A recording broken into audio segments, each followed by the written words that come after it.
clickety click, clickety click. Share the show.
Boom.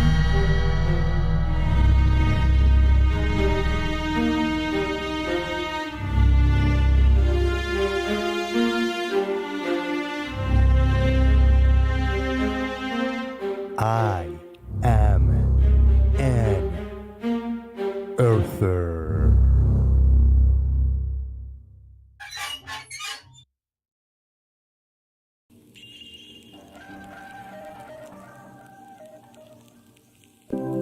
Are we resorting to comedy hour now?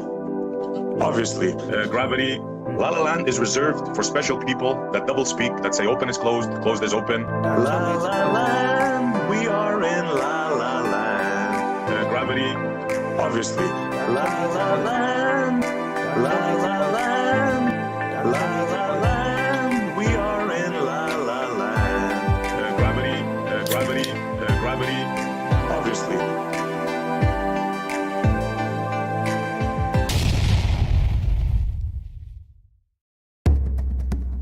Are you ready?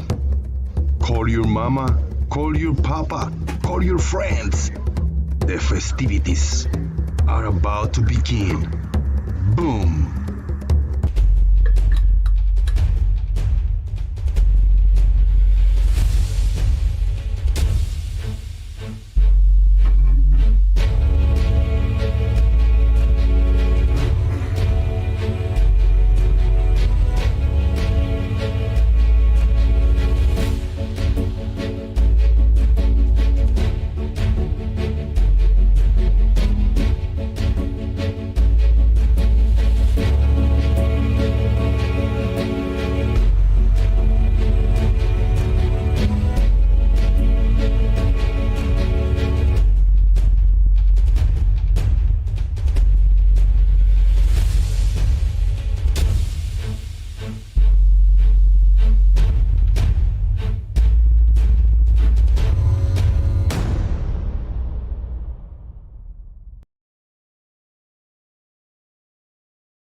What's up, party people?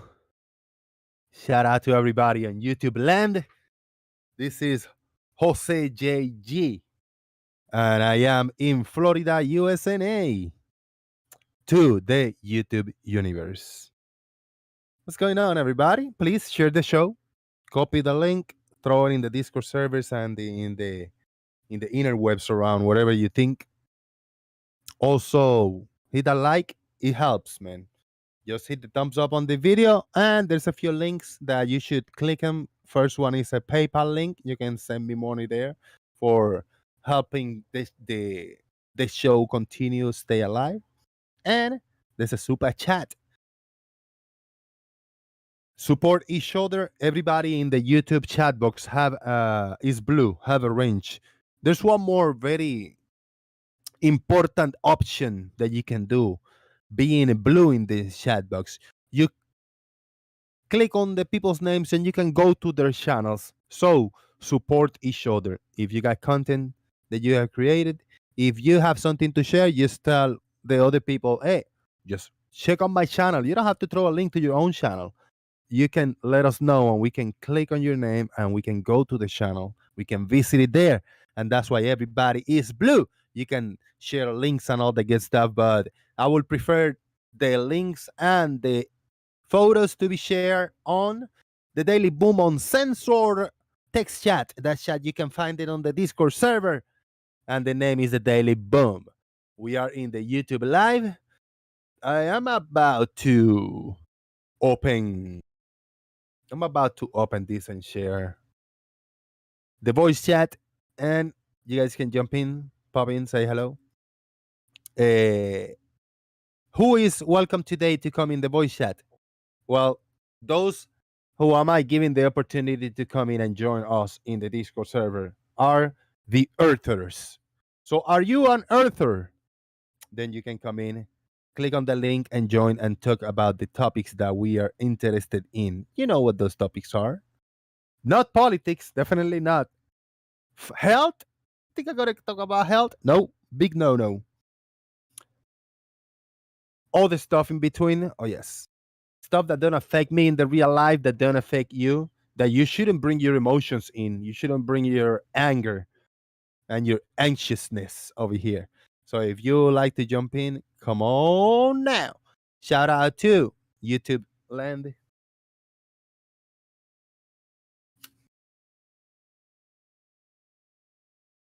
In the house, patio furniture. What's up? Jim's Mind. Sean G, what's up, party people? Mr. Malort. Joe Mongus.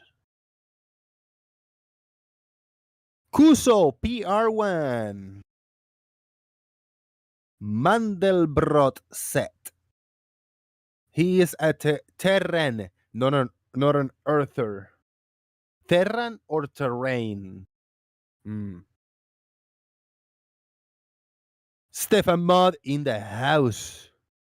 What's up with my chat box? Either the chat box is frozen or you guys are not typing anything, so it's all good. Sean G say, Sean G, you gotta join us, man. Talk to us. I got questions to ask you. I wanna troll responsibly. Be a part of my responsible trolling, man. There's other places, other things, other shows that are like going on around. If you guys want to hear the derp in other places, you're welcome to do so. All right. Drop me something in there. Give me some money, and then you can go over there. Let me see. Let me finish setting this up just a tiny bit. The screen. There you go. There you go. A little bit. I have to set up the screen share because it looks a little different. Let me try my camera. Test this first. Hold on. All right.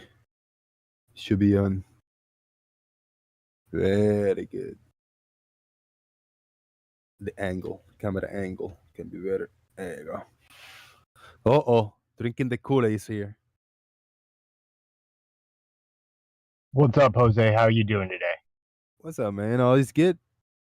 Good to hear you. Beautiful weather we got, ain't it? The what? The weather? Yeah.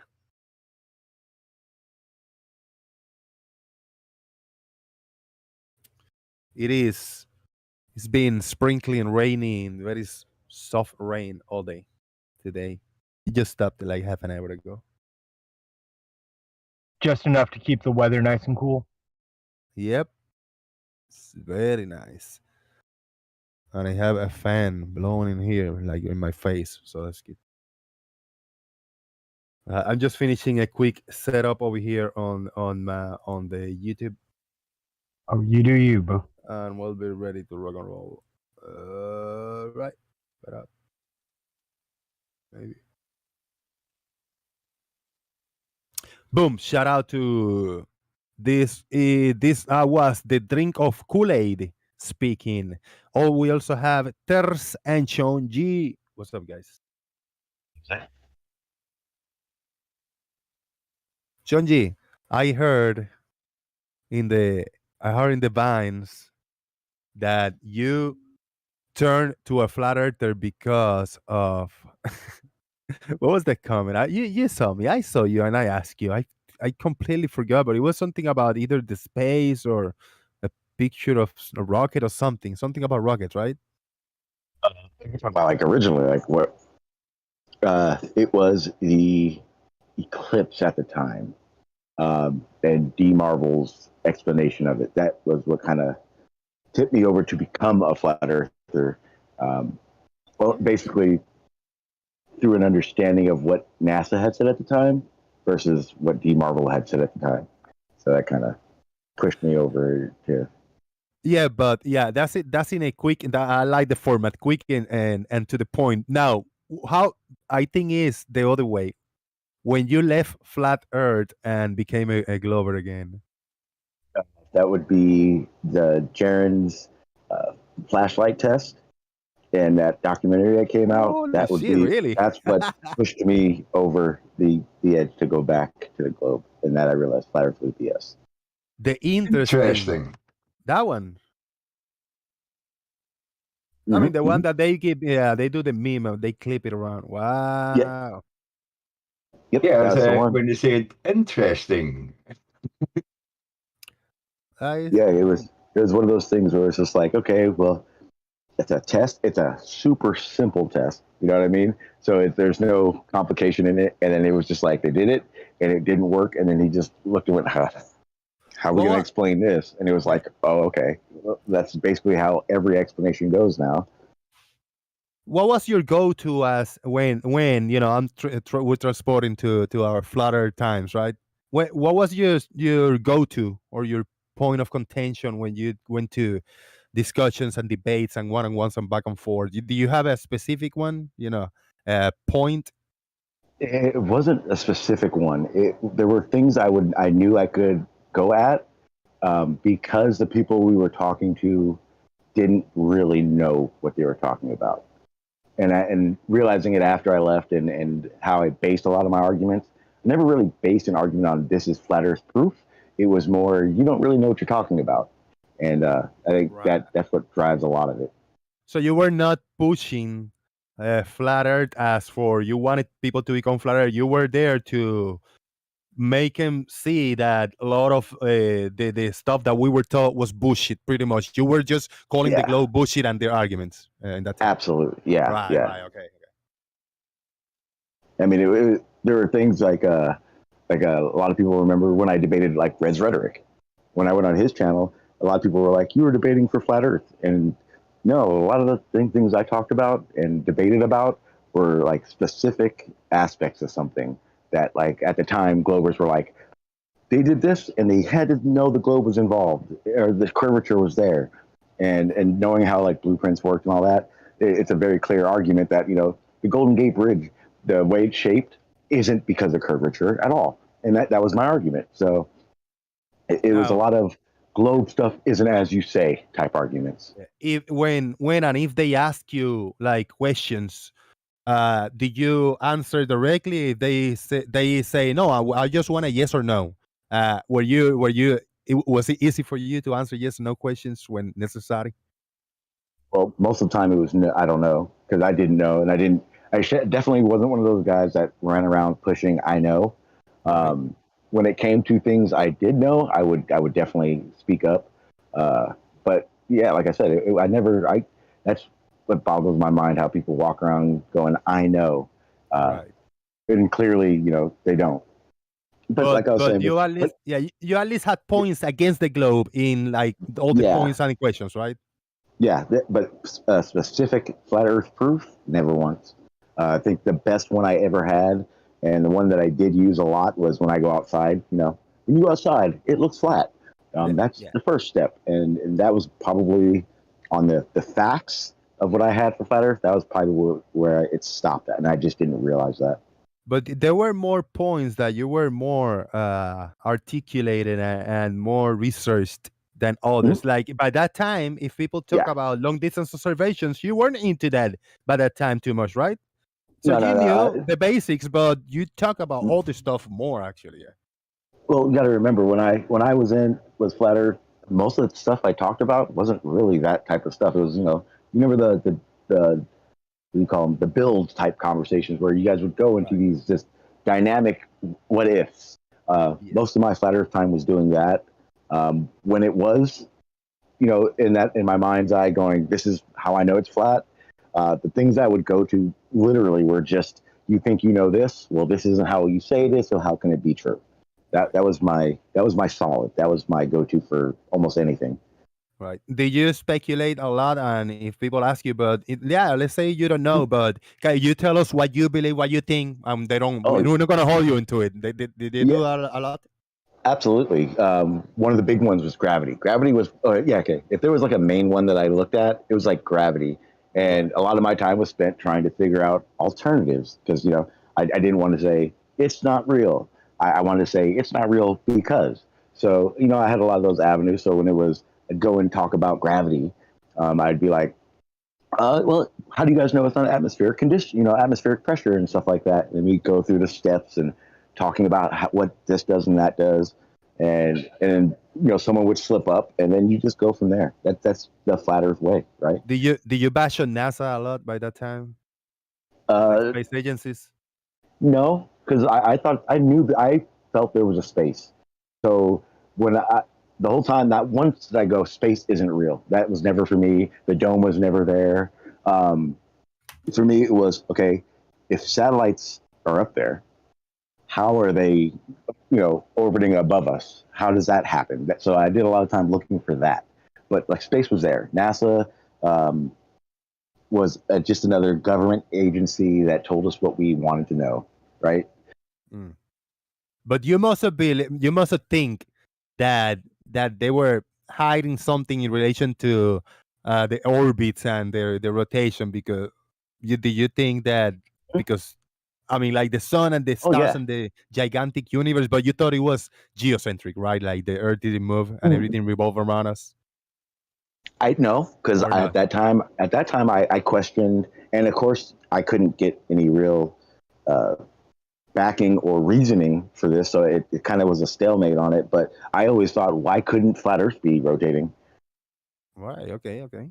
Right. I mean, because at the time it was, I didn't know, and I was basically constructing this worldview for myself, and I knew there was a side that basically said they have everything I need to know, and they know it all, and they're going to give me the information.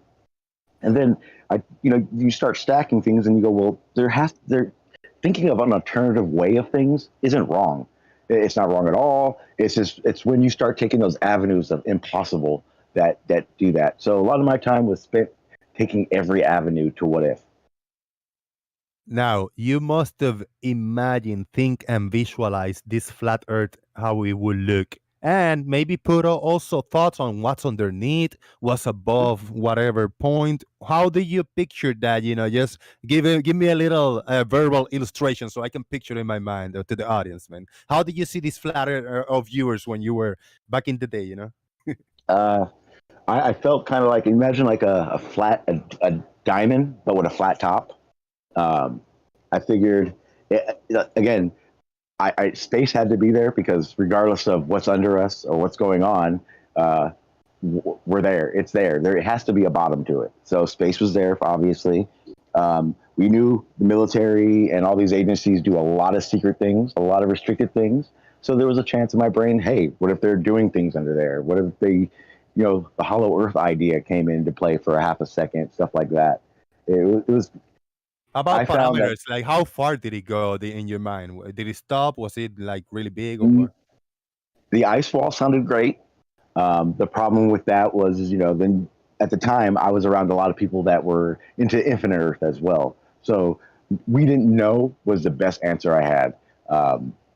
When it came, then, I'm especially remembering at the time, when people would bring up like celestial stars and stuff like that, I'd go, I don't know. And that was the answer. And it's weird. They tried to get you. I did that. They tried to get you visual and see the globe, right? The stars and shit like that.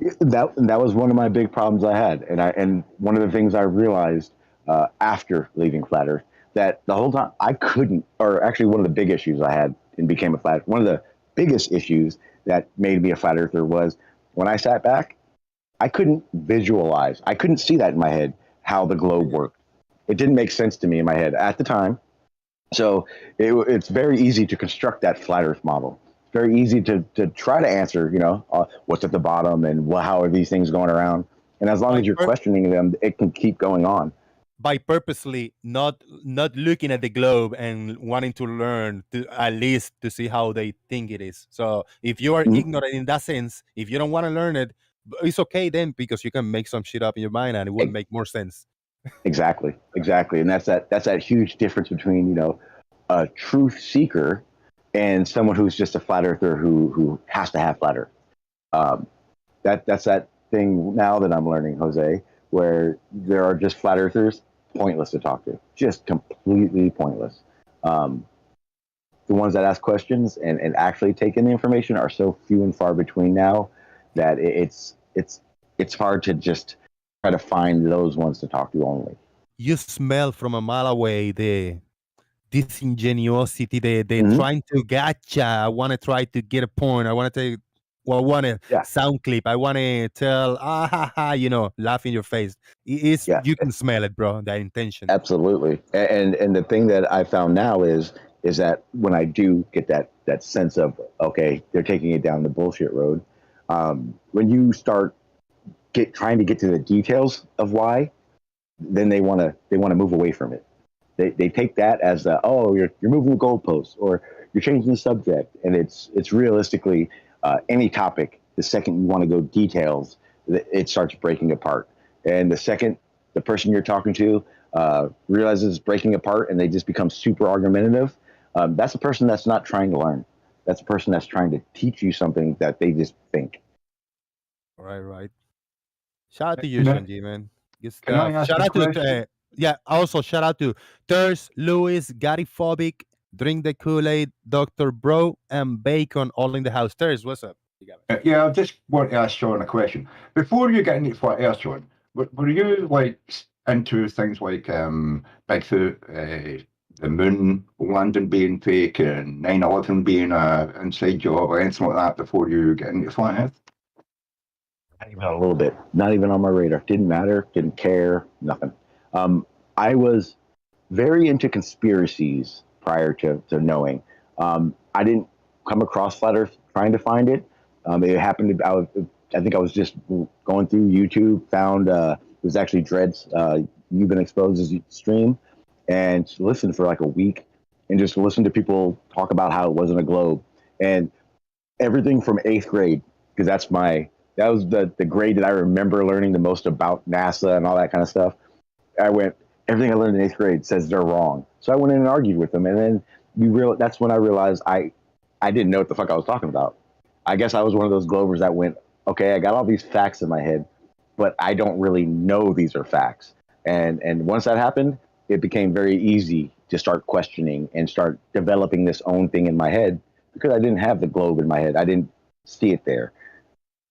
I just went in guns a-blazing with 8th grade information, right? Yeah, I suppose I asked my question wrong. What I meant was, were you into conspiracies before you came across flat earth? And it's easy when you find yourself with no knowledge about a thing to be convinced by what seems logical at the time. Before flat earth, me saying, if someone would ask me, I would look at them and went, "You're stupid, it's a globe." And that was based on just the basic education and basic knowledge that I had of the stuff that I had. It's very easy to dismantle that when you come into the argument with just that. I think, Jose, you could say the same. 4 years ago, we didn't have the experts that we have in the communities now. Oh, not at all. Yeah, no.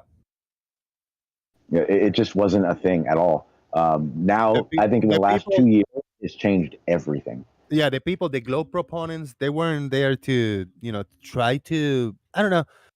Today, there's more people that actually provide information and educate, even if you think it's the propaganda and the everything that is regurgitation, but at least the information is out there more available now in the past few years than back in the day. Back in the day, it was about fighting and yelling and having fun, Well, I was going to say, that was one of the things that made me a flat earther as well, because I came in And I got this, and I know a lot of people, especially lately, will not understand this or agree with it, but I don't think disrespecting is necessary. So when I come into these conversations, I came into the conversation at the time as a Glober who was not an asshole. And for everyone who hasn't been around that long, 4 to 6 years ago, flat earthers were nothing like right now.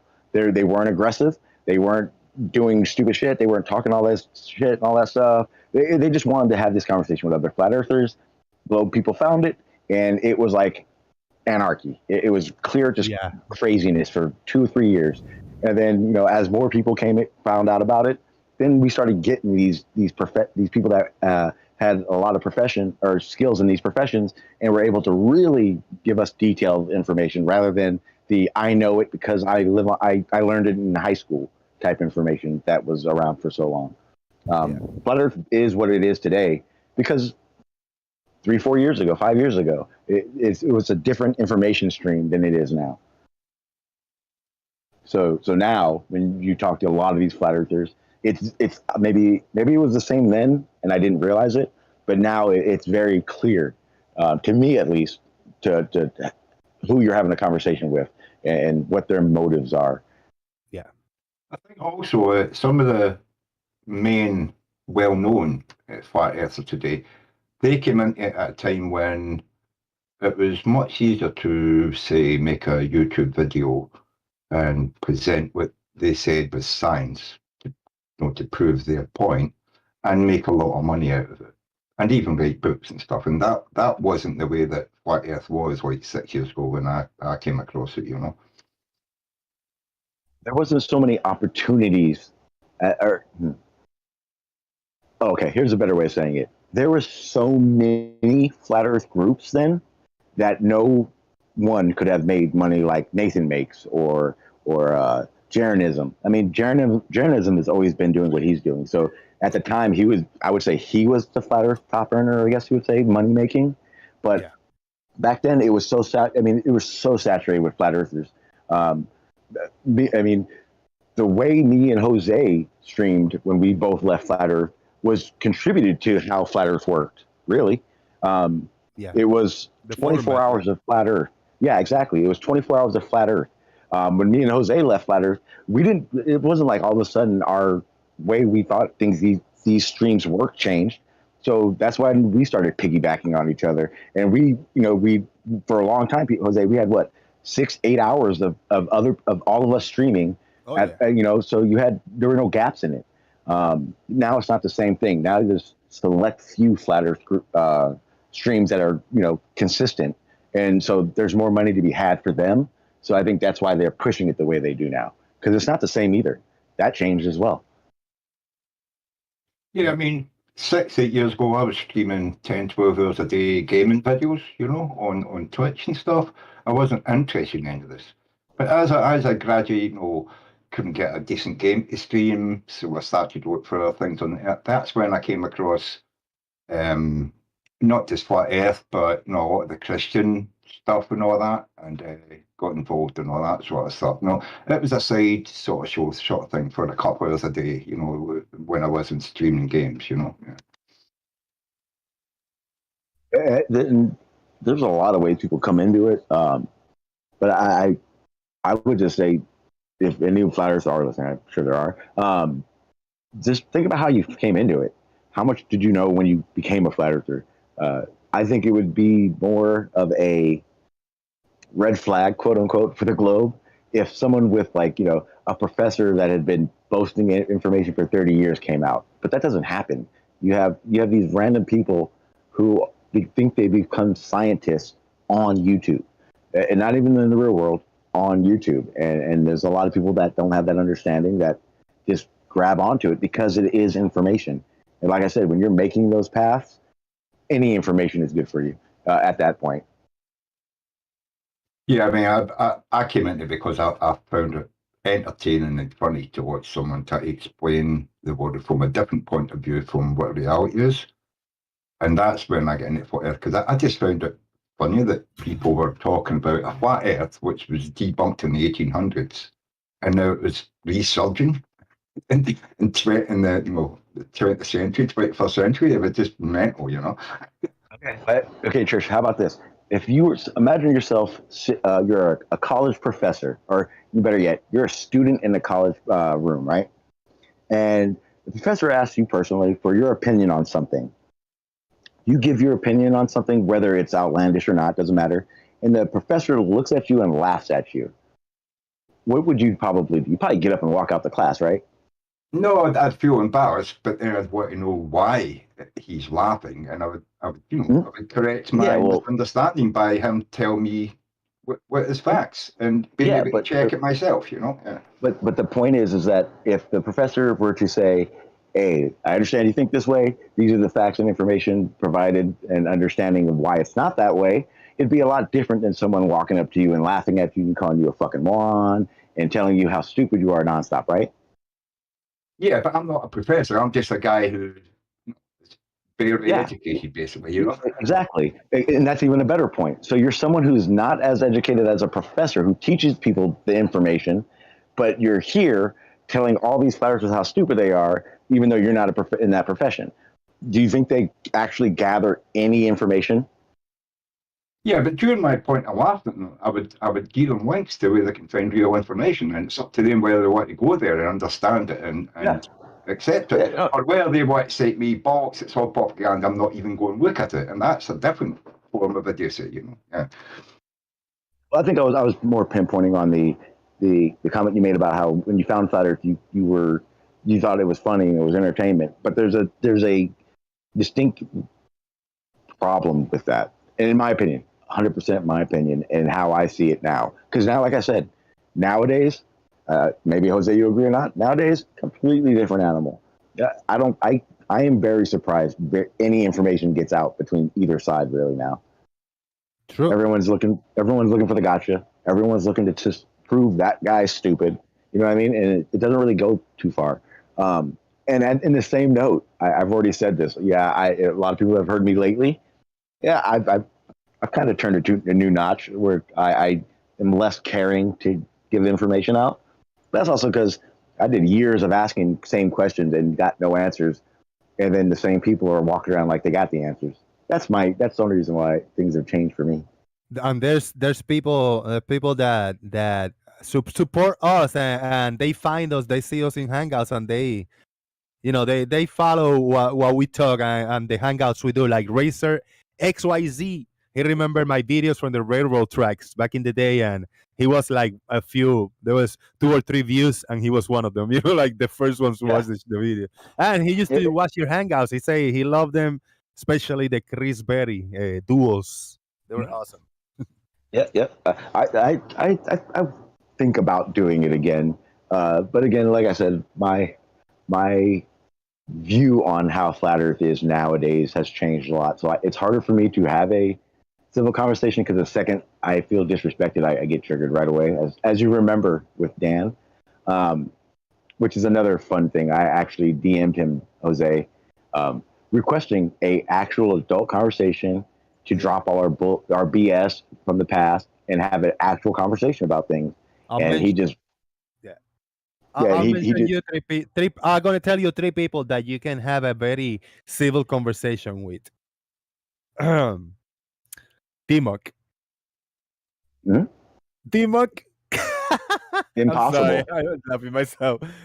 Gene CBR. Impossible. Piche. And he's even worse. And one more. And now I got a bonus person. Gary Wenga, who is here right now. See, I've heard Gary. Gary, I've heard you talk 1,000 times. I don't think I've ever talked to you though.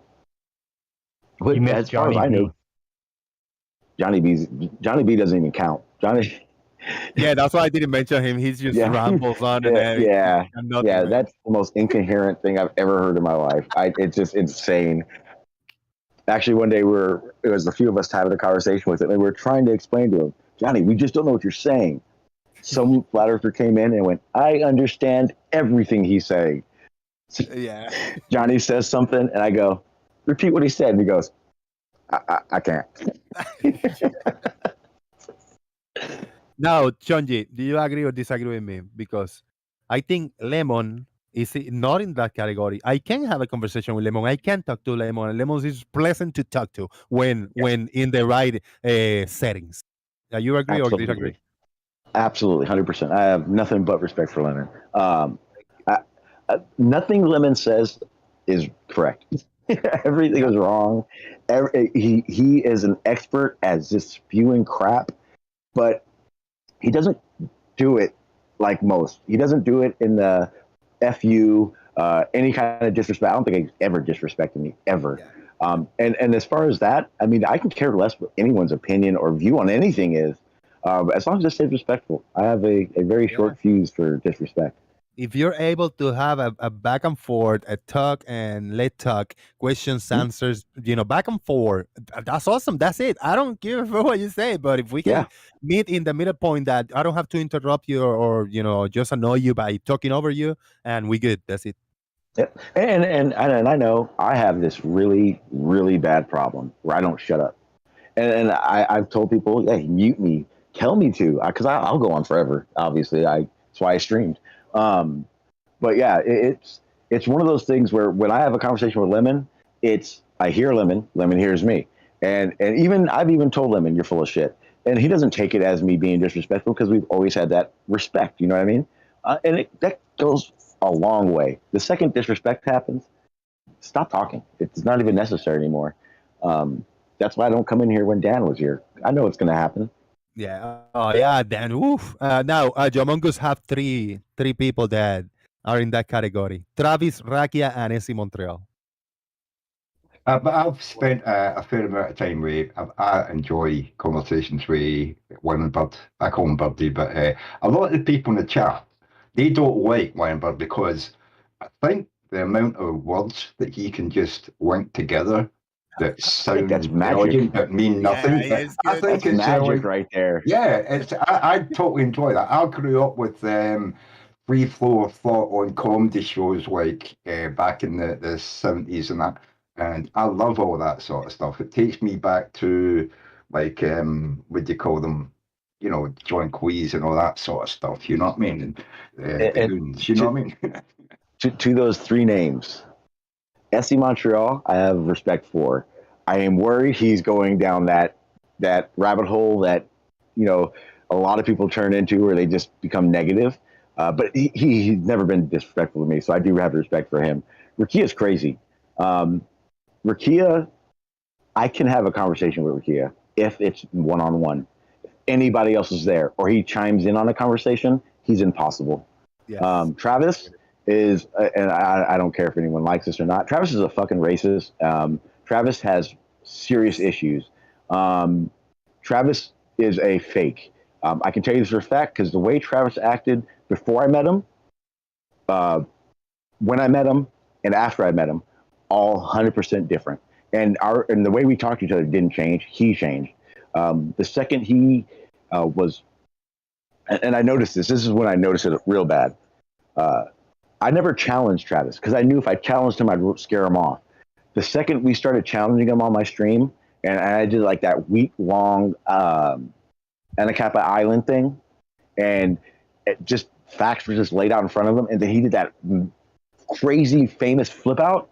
That's when I realized that Travis is a fake. There's no reason in the world to ever talk to Travis. Travis is convinced he can rewrite history, rewrite science. And it's insane to me because he doesn't say anything new. He just renames stuff and says it's not a globe. That's it. Yeah, that gets me when flat earthers and people who are talking about conspiracy theories, they don't say it new. What they do is they find a new word for a word that they know is not going to be accepted anymore. They just change words and say, well, this means this, and it's not what the actual word means if you look it up. See, not a lot of people, like SC Montreal doesn't do that. Here's the thing about SC Montreal that makes me laugh. Montreal he's not a flat earther, just so everyone understands this. He argues with flat earth because a lot of the points all navigate around his idea of things. But he thinks it's a globe. he knows it's not a flat Earth. He just doesn't know if it's a globe, is how he put it to me. But he's not a flat earther. He's a geocentrist. He thinks just everything revolves around us and we don't move. That's it. That's the only disconnect from the globe that he actually has. It's just he secured himself into the flat earth argument, so that's where he feels comfortable. That's the best part. If anybody, let's go, Montreal, are you a flat earther? He will never say just yes. Yeah, I mean, I used to be able to go into some of the flat earth chat rooms, you know, on the YouTube streams and stuff.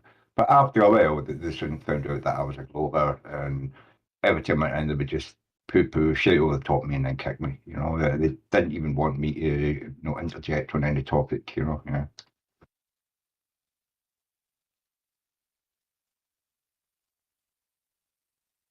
This is one of those things where, And that's like what we're doing right now is basically how you have to do it for yourself to who you talk to. Because there are way more flat earthers that are just pointless to talk to. Anyone who knows Dallas Dave, Oh man. you try talking to him, it's impossible. There's zero reason in the world to ever interact with him, but people do. That's the crazy part. Sean, point of clarity. You were talking about meeting Travis. Do you mean meeting face to face or meeting online?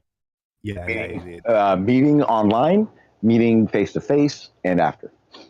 Me and Travis met up at one of his observation points in California. That cargo ship image and video I keep sharing, that was the day that we took those observations with his P900s. Cheers. Thanks you. Yeah, there was. I don't know. I don't think it was you. It was Travis. It was live. Oh, you. Well, not live, but you recorded a little bit. One of the two of you recorded a little bit. And yeah, when I got there, he was live. And he was live. I'm pretty sure he was live the whole time I was there. Maybe the first hour or two, maybe. And then he stopped it towards the end. I don't remember. But I do remember he was live for a little while. And then what I put on my channel was from him. Yeah. That was everything he had streamed or showed on it or whatnot. But yeah, he completely turned into a completely different person than I had when I had met him. When I had met him, he acted like a cool person. I mean, it was all, we drank a beer, talked about observations. We didn't argue about anything. We just were just making observations. Because one of the big things I realized is when people make observations, it is very difficult to question them when you weren't there. What I found was when me and Travis met up and made all these observations, Travis did what I call the biggest F up of his whole idea of things. Travis sent me 1,000 pictures and videos of our observation. Yeah. And the second he did that, I was privy to see everything he had. So what ends up happening is when Travis goes and shows these things and goes, this is why this is why that. And I'm looking at it going, Travis, why don't you show an hour before that when it was clear? When we were clearly seeing the bottom of those platforms, or we clearly saw that cargo ship. And it ravels him. It made everything terrible for him because now someone couldn't say, well, it's just an observation that we're looking at of yours, so you really can't perceive it like I did because I was there. Well, I was there too, Travis, and what you're saying is bullshit. And he flipped out about it. He didn't like it at all, and that's when I always told him, you pick and choose what you show on screen because sometimes you're just browsing for the first time. I saw him and he clip, we got this image, and we play this video. He played 2 seconds and it looks clear. And I said, like, that would be cool to see, to break down and analyze. And he kept skipping. He said, now, if we look at this, and he shoots a big-ass mirroring, refraction bullshit photo, and he stays there for an hour. When he just skipped a really clear little video clip of the same thing an hour before. Yeah, I understand what you say. Yeah, and it literally just threw him off. It made him spiral. It really was bad. You saw it, Jose. I think soon after that he flipped out on you. Everything about it to him is his own little world, his own little perception of how things work. he was looking for images that support his view, and I think he thought that you were the same kind of flat earther as him, and he was disappointed No, when you didn't I support wasn't. his view. No, I you know? wasn't. I wasn't a flat earther then. I had left. I was a Glober when me and Travis met up. The difference was before we met up, Travis would show stuff and we'd talk about it. There was no. Do you have a better image? Do you have a clear image? You would ask him for it, and he would just say, "No, this is what I get when I go there." So then, when we met up, and I saw, and I was there for everything he took, and then he started talking about the crap without showing any of the good stuff. That was when everything changed. That the way I looked at him changed because I realized right away that he was cherry picking. What he was saying was his reasonings for his idea, but he wasn't talking about the 90% of the day where everything was clear. When the time was right, where there wasn't we weren't seeing any atmospheric conditionings affecting our observations. Everything was clear, crisp. He didn't show any of his pictures when he had filters on. That's very telling to me because Travis probably took 400 pictures with one of the P900s that had an atmospheric type filter that touched the turbulence in the atmosphere. He refused to show any of that. He won't show any of those things. Why? Because it took out any possibility that a mirage effect was obstructing anything. The double horizon shots and stuff like that that he showed, But the only thing that Travis has ever been honest about, and I'll say it because he has been, and I've heard him argue with flat earthers about this. Travis was very quick to admit right away, you can't bring a boat back in. But that's also what drives his atmosphere obstructs things so much. Because if the atmosphere doesn't obstruct 100% of the time, then what is it? Why can't that boat be brought back? Things like that is why Travis got the way he is now. Because reality was being questioned now. Or his version of reality, what he wants to be true. Because I think a lot of what Travis talks about is not what's actually there to be seen, but it's his interpretation what's there. And he wants pictures that support his view of things. No, Trish, you got to understand this. And anyone who talks to Travis about this, understand this. Travis isn't trying to find holes in how science explains atmospheric conditions. Travis is rewriting it as far as he's concerned. He literally thinks the way an inferior mirage is described is wrong, not slightly wrong. There's a hole in it, an observation that he saw. He literally thinks it's wrong.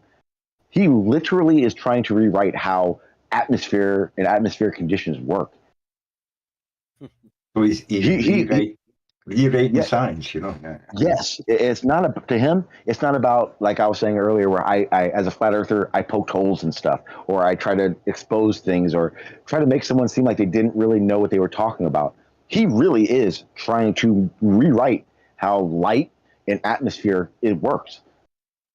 Mind I have zero background. I have an image to share right here, and this image is with a screenshot of a flat earther using a tool to measure no curvature. So the quote is, I'm sharing the screen right now. Boats do not go over the curve of the horizon. They go into the distance of our flat earth while, and now that's it, while holding a GPS machine in his hands. How about that? You got to love it, bro. And that was the other aspect of it. Because remember I said how Travis sent me just basically everything he did, like days on that coast. It was that big one, was the one, because he did 2 cargo ships, or not cargo ship, a sailboat and a smaller cargo ship. And in the video, he didn't turn the sound off. And remember, there was a time where Travis was like, we don't know how far that is. We can't say where that cargo ship is. In his video, he's talking about, there's a cargo ship. I know where it's at in the channel because I viewed it on Ship Tracker. Well, he didn't bother to share that right with the audience. No one's seen that. That was in one of the video clips. I think I shared it on my stream. In fact, if you go on my channel, you got to scroll down. You'll see the cargo ship as my thumbnail. The The long one, there's a 4-hour and a 4-minute. Matter of fact, no. The 4-minute one, I'm sorry, the short one, the 4-minute one, if you turn the volume up, it's a crappy audio, just to warn you now. But if you listen, you hear Travis looking at his ship tracker and saying where it's at, so he knows where it's at, and saying what ship it is and everything. And then no one's going to do this, but if you went back to his stream talking about these things, he literally will say, I don't know where the ship is. I can't say, so how do I know what's obstructing it and not obstructing it? Yep. I think there's a person that can sort this out and clear it all up. Hey, Gary Wenga, Gary, you there? Shout out to a bunch of people over here. Guys, I got a few comments. I want your thoughts on this. I'm sharing my screen at the moment, so I got here in a few minutes. I'm busy right at the moment. Cool. I got a comment right here by Lumpy something. He say, let me see, Lumpy Gas in a Vacuum 2. That's his name. And this person say, and I quote, they must be bad telescopes. Try using a Nikon P1000 or just stop line. This sounds like Lumpy is talking to a Glober. He didn't agree with something, so he said, like, there must be bad telescopes. I think his preferred weapon of choice will be a Nikon P1000 over telescopes. What do you guys think? I would rather use a telescope. I think there are multiple tools that give us better observations of everything. And thinking that a single camera gives you all the proof that you think you need compared to all the equipment out there. Because remember, the P1000 is just a great people camera. It's not a great camera. Yeah. I'm pretty sure the majority of good cameras are so much better than a P1000. It's insane. And then if you're talking about a telescope, which is specifically made to look up into the sky, I would say that'd probably be a lot better than a P100, a camera. All right. Shout out to Larry Letiaho. I got one specific for you, Sean. And if anybody else want to comment, this is from your very good old friend, Chris Berry. It sometimes rises to eye level and sometimes doesn't. That's the truth. Unquote. How about that? Chris Berry. So, like, I think someone in a race was saying something about the streams I have with Chris Berry. Chris Berry is awesome. I like Chris Berry. I have so much respect for him. And here's why. He'll actually do something. If you challenge him to do an experiment, he will do it. Problem with Chris is that he'll do it terribly. But he's willing to do something. He's completely off his rockers when it comes to his worldview. But another person that you can have a civil conversation with for hours if need be. Yeah, I get that. I mean, at least he's willing to try it. As you say, he's maybe incompetent in how he performs the experiment, but at least he's given it a go. And I guess that's better than people just saying, no, it's all fake and I'm not going to do it, you know. My favorite is his Cavendish experiment. If anyone knows Chris Berry's channel, please go to it and watch his Cavendish experiment. It is awesome. Completely awesome. How he sets it up. Like the whole idea of, things not affecting it. Chris literally put like a tow bar in his garage, closed the garage door, hung some stuff, and waited. Quickly, back to this comment. Anybody have any thoughts? I don't know if Bob is there. Bob, you think somebody's going to answer. And I say, like, yes, I'm going to have an answer, an explanation of something. And then I guess talking about the horizon. So, and then you get this answer. It sometimes rises to the eye level and sometimes doesn't. That's the truth. How detailed is that explanation about something? But the thing, as a scientist, you would want to know why it does it sometimes and why it doesn't others. That would be something you would investigate. You know what I mean? He would also have to redefine how we do celestial navigation, seeing as we use either dip of the horizon or dip short of the horizon. And both of those are a fixed measurement, not something that sometimes happens. So I would ask for more clarification on it. That's all you're gonna get though. that was as clear as you can get. Well, I And that's remember when I was doing physics in school, if you did an experiment that everybody else is doing and you got a wrong sort of outcome, the teacher wouldn't come in and say, well, you've done it wrong. What it would say to you is, find out what you've done wrong. You know what I mean? And if you examined how you'd set the experiment, ran it, you would find a reason why you got a different outcome and you would be able to fix it, Yeah. And the biggest question when people say things like that, my first question is have you ever used a tool to view the horizon? Because anyone who says that the horizon rises and drops has never used the tool. Yeah, they never used the tool.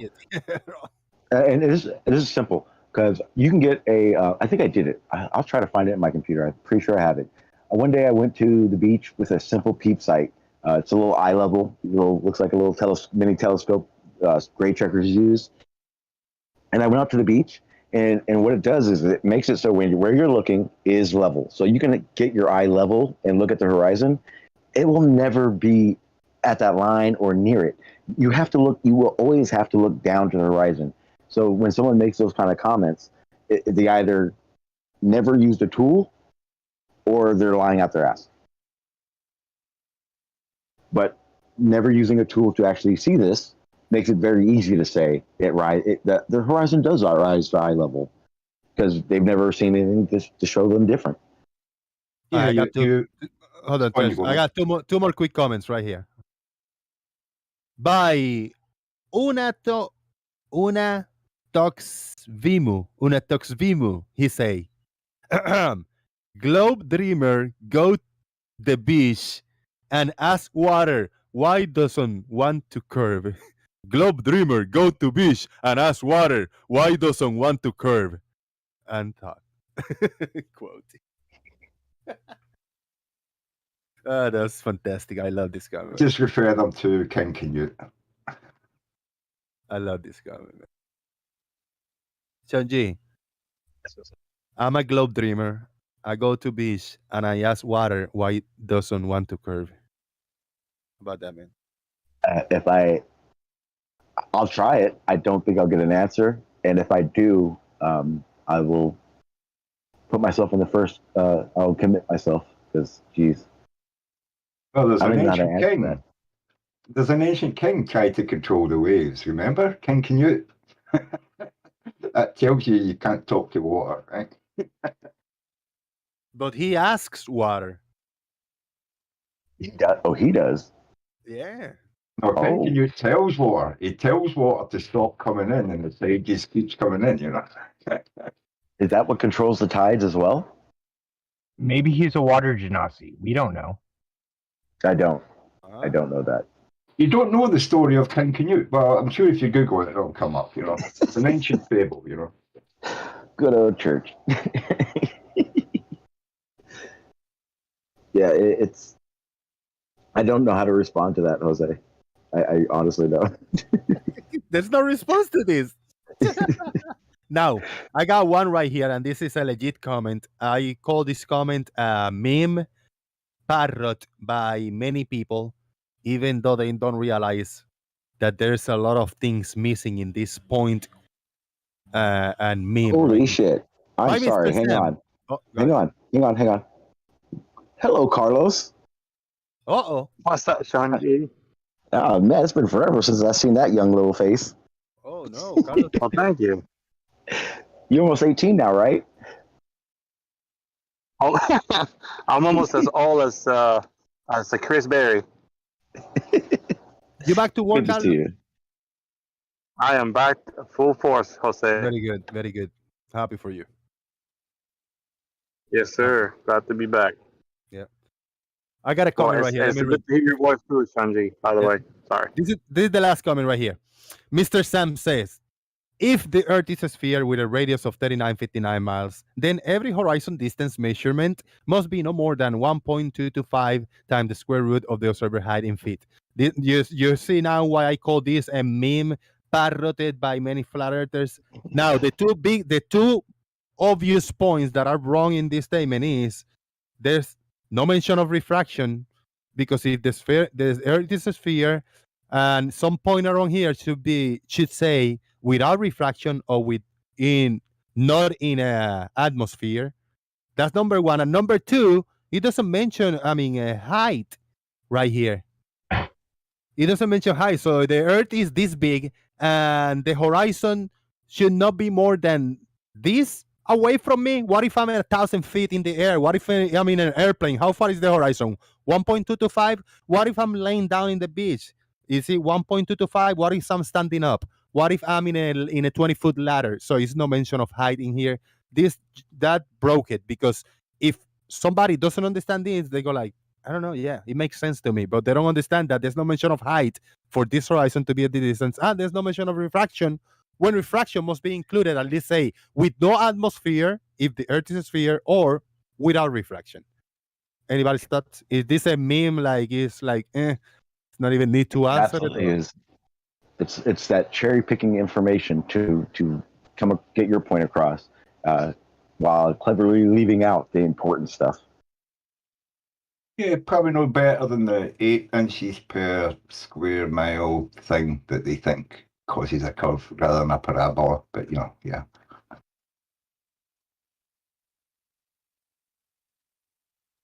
And then, so if I'm asked this question by, let's say, a QE, right?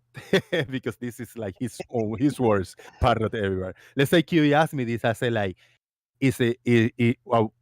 is this example, this question in an atmosphere? Do we have atmosphere? Are we breathing air? He will lose his shit. And then I mentioned the height.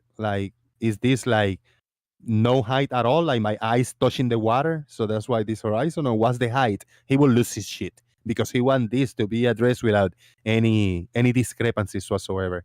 He wants the words parroted like this. That's why Mr. Sam is, he's looking good in QE's eyes right there.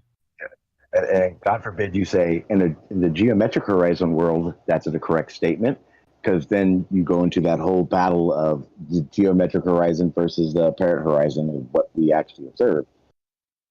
And again, it's just one of those things where you have to cherry pick the information, otherwise you make yourself look dumb. There's nothing here about. And what they say, every measured horizon, and that's simply false.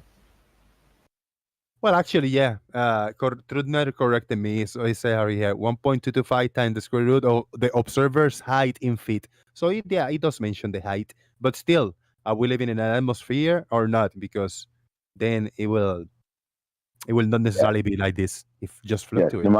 No matter the observer height, even if he did add an observer height, he's still stating that at any height, the atmosphere should be here, but he's leaving out the most important aspect of it, the aspect of it that makes it the apparent horizon to begin with.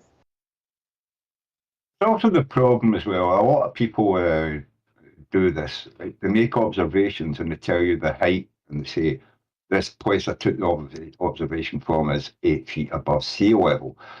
And then they show you a photograph of where they were. And when the tide's in, yeah, you're 8 feet above sea level. But when the tide's out, you could be as much as 20 feet above sea level.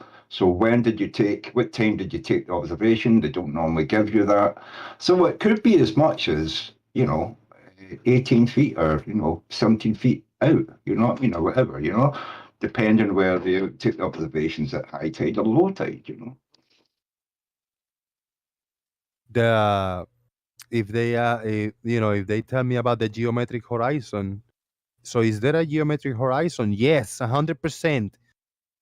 But we live in an atmosphere, so are we seeing the geometric horizon? Yes, but is an apparent horizon? Yes, too. Because the necessary antecedent to an apparent horizon is a geometric horizon. If there was no geometric horizon, if it didn't exist, we wouldn't have an apparent horizon. So yes, we live in an atmosphere, and the necessary antecedent for a geometric horizon is an apparent. Vice versa. That's it. The best way to say it is the geometric horizon is the baseline, in which we measure the amount of atmospheric conditions that affect our horizon. I mean, it's there, and then you're adding something that affects it.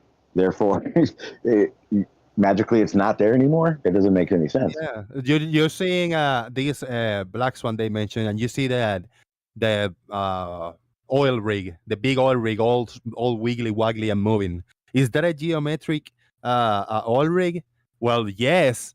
I mean, we're seeing refracted. It's all kinds of distortion, but it's geometric. It's physical, a physical oil rig. Because if not, we wouldn't see it. If there was no real oil rig, even though we're seeing it refracted, just like the horizon. I just want to say you shouldn't say necessary antecedent. That comes from the idiot Nathan Oakley. Antecedent includes the necessity in it. Yeah. Mandatory obligation. No, antecedent means necessary. Oh, necessary. It's necessary consequent or something that's already inside. Don't need to say it again. Yeah. So what percent of perspective do you guys account to for horizons? None? 100. Of perspective. You assign it to Earth it's curve. in the calculation, the perspective included. No, you assign it to Earth curve, so you have Earth curve in your model and perspective. What percent is what? Everything is 100%. So it's all optical, right? Yeah. So none of it's due to curve, right? It's optical until you've compiled the data and use that as well. Can pure optical angles, where they become very acute in the far distance to the surface, can they produce a line across your field of view? So you can no longer see any any detail at the surface. So you watched a basketball game before, I'm guessing.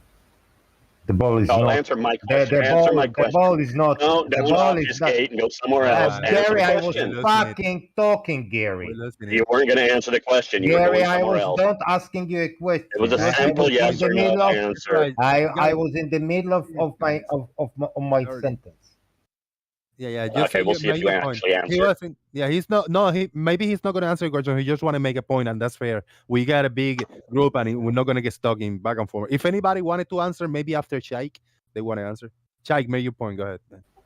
Yeah, well, the basketball is round. It's apparent, so it's not curved, right? Because it's optical. Gary, say something more stupid. The Earth is not a basketball, so yeah, that was pretty stupid. It's round. Now answer the question. I knew you weren't going to answer the question. Can visual angles to surfaces in the distance make the horizon look like a line across your field of view? Sean G, what do you think about that question? Makes sense to you? Yeah, the horizon. Right? And without a curve. That's what you're asking me. Without a curve, it can literally make it look like a line across by foreshortening to the surface because of the acute angles to the surface. No, that has nothing to do with it. For instance, what distance? Just it can be whatever. It depends on your height and what you're looking, what surface you're looking over. It's height above surface. Okay. Yeah, I agree. So all these things that it will look like a line without a curve. Well, okay, again, but that's the problem that I think you're not realizing. We're not saying that the horizon is curved. We're saying the horizon is displaced, and this optical thing we're seeing, right? Because I could tell you right now that if we're talking about curve, then I'm going to tell you straight off the bat, curve starts at my feet. From between me and the horizon I'm observing, there is curvature. Beyond that, more curvature. So when you ask me to distinguish between the horizon and curvature, it's not the same thing. Because the curvature starts at my feet, the horizon starts at my visual tangent, right? Got it. No, because that's just a cool story. There is no curvature, so it's not starting at your feet. No, wait. There's literally no such thing. Okay, you're interrupting me now. You asked for an answer. Yeah. Or you asked me to reply. Yeah, got it. So there's literally no such thing as a tangent to the horizon. There is no curve to have a tangent to. It's not a ball. You're literally just reaching a point in the distance where the angle to the surface. Okay, what happens with distance? We all agree that things appear smaller, right? Like a wave will appear smaller than if it's close to you, of the same size, right? Size. The size of the Angular wave. size. Okay, if you got a 10-foot wave in front of you, but 3 miles down the line, that 10-foot wave looks very small, right? It's still 10 feet, right? Okay, I know it's 10 feet, but it looks visually small, right? But it's still 10 feet, right? Can you answer the damn question? Why do you have to obfuscate? We all agree that it's still 10 foot Not tall. obfuscating. So what does it look like at 3 miles? Okay, then 4 miles, 5 miles? Angular- What does that it's angular- 10-foot wave it's- look like? Does it look it's- like it's a big okay. giant wave in front of you, or is it very tiny? Oh, its angular size changes, but it doesn't obstruct. I'm sorry. No, it doesn't have to obstruct. Hang on. It doesn't Let me back up. obstruct again. Let me back up. Let's hear Sean answer. If you have, let's put it down like this. Well, I actually So wasn't obviously- done, man. That was Okay. only one portion of that question. Okay, well you I can gotta leave let you finish answer it one once at a I. time. Yeah, then Well, we'll you paused. do 2 questions. Yeah, this is the first part. Go ahead, Sean. So let's just make another observation so I can No, get clear the on. answer I wanted, you actually gave. Like, you gave the Okay, answer. yeah. At So wait. 3 or 4 miles, that 10-foot Look, wave well, looks I'm very going to small. finish what I was going to say because I let you finish your question, so you can let me finish what I'm saying. No, I actually Because wasn't we finished. are talking, we're talking about the angular size at a distance versus angular size at a distance and curvature. Because the main No, we're question not is, talking about curvature. I'm not even, okay, I I'm didn't not even done, mention Gary. I'm curvature. not done. I stopped talking for you. You can Okay. stop talking for me. So at the same token, that would mean that an object that isn't near the horizon, let's say a big balloon. I'm talking a huge balloon. I'm talking a balloon, we'll say 100 feet in diameter. That's going to go up in the sky. At what point in the sky does something start obstructing from that balloon? Well, will the balloon simply disappear from your view just by going up and away from you? Yeah, the angular size of it would go to a dot, right? Yeah, thank you. It'll actually disappear and you won't be able to resolve it anymore, right? Exactly. They'll become a dot. Okay, Now, when we- so you're on the right track. Now let's go to the next question. Okay, now when we look out over the ocean and we see a boat being obstructed. Yes, Okay, the boat I'm looks- still talking the about the boat- horizon. Don't go on Yeah, ahead so of the am I. subject. I wanted No, a simple I am. answer to the question, and then Okay. the next question comes along Okay. with it. Because there's a Go set ahead. of 3. Okay, Okay. so we know the angular size, the way the wave appears to us visually when it's at the distance, it appears very small. Mhm. Right? Yep. So we also know there's a space between waves, right? So you're going to have an angular size to that space. So in the No, distance, I don't know. How would you measure that space if you're on the beach? you can I just don't take think- 2 I don't even waves think and that's measure relevant. the space between them when they're close by, and then visually in the distance, you can see that space looks like they're very close to each other. Okay. Okay, so you know that visual space also shrinks. Everything shrinks with distance. We know that, right? We Yeah. agree on that. 100%. Okay. Now, in the distance, what happens to your angle over the waves? The more distance you get, the more narrow that angle over waves in the foreground gets to see the ones in the background, right? Further away? Yeah.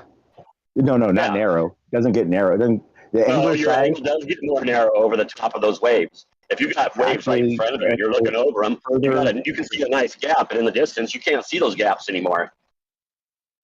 It's like Okay. lines on the road. What do you contribute that to again?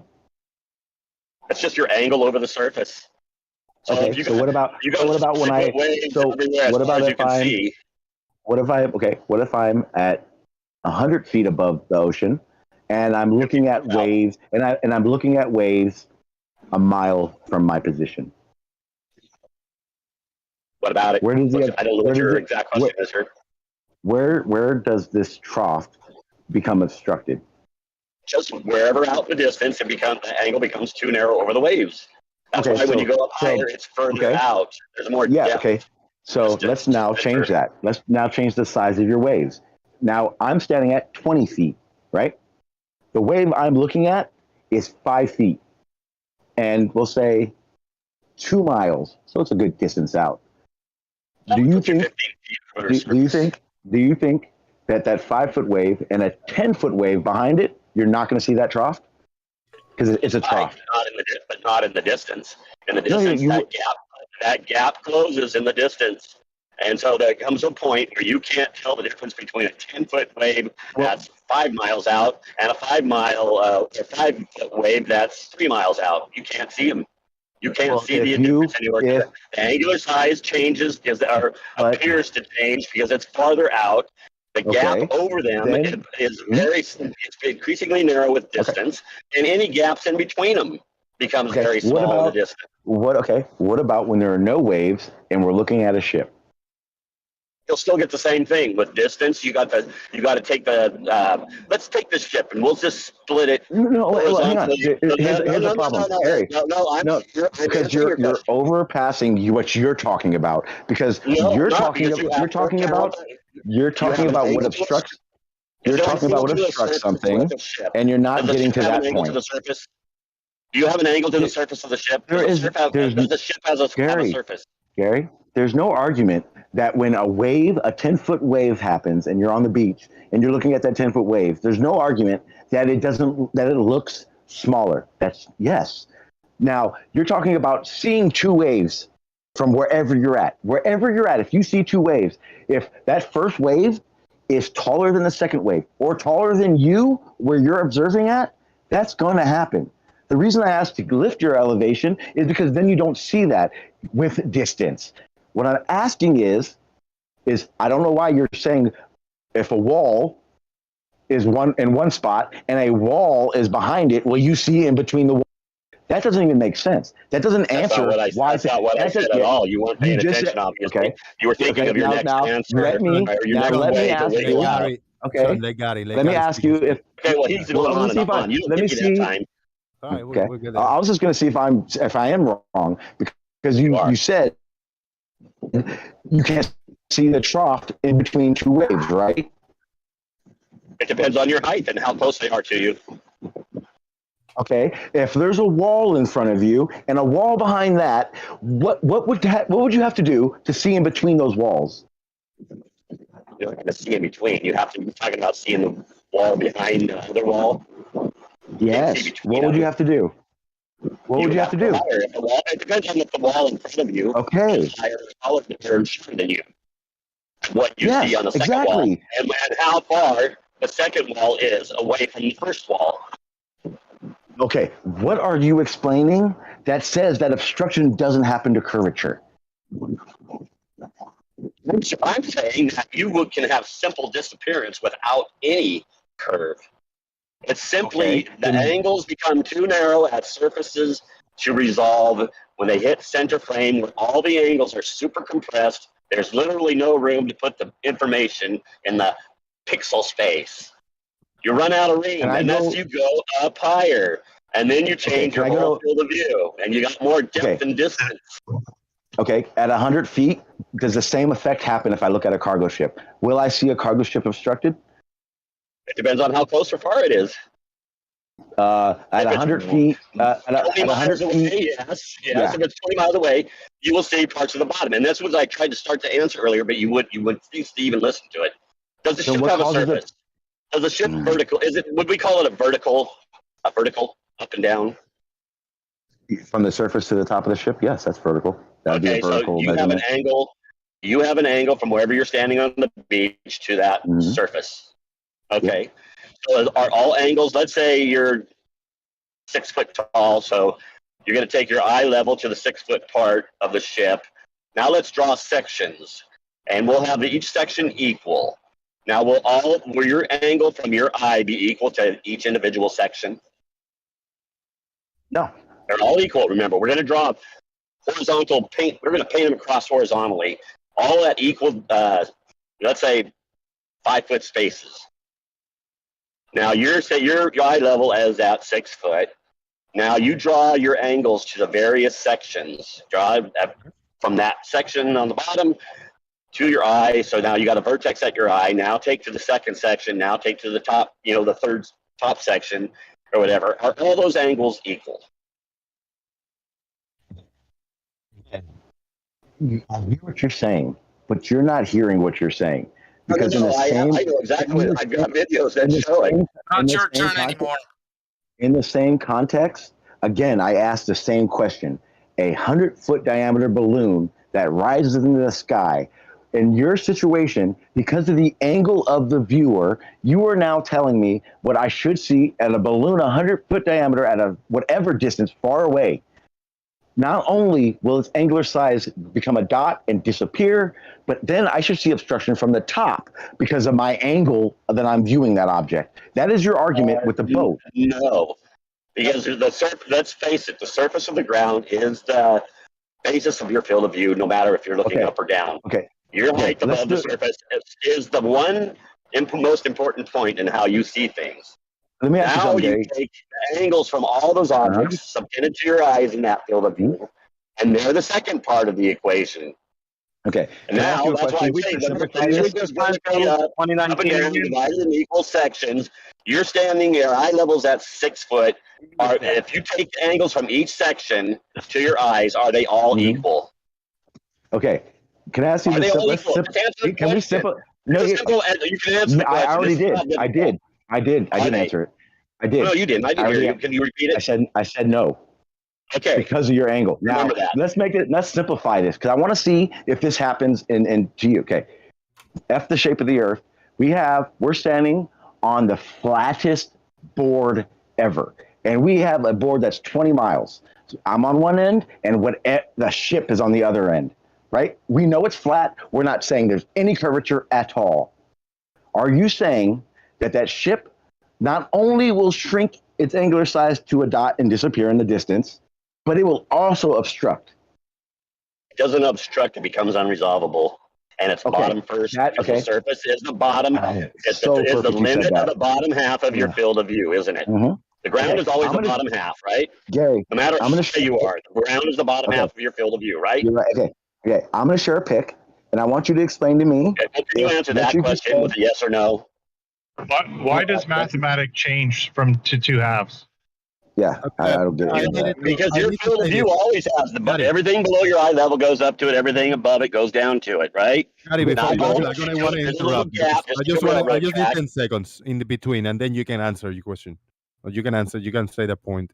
Shout out to Gary Phobic. It's been a long ways to come, and today is the day he wanna jump in and talk to us for a bit. Gary Phobic, shout out to you, man.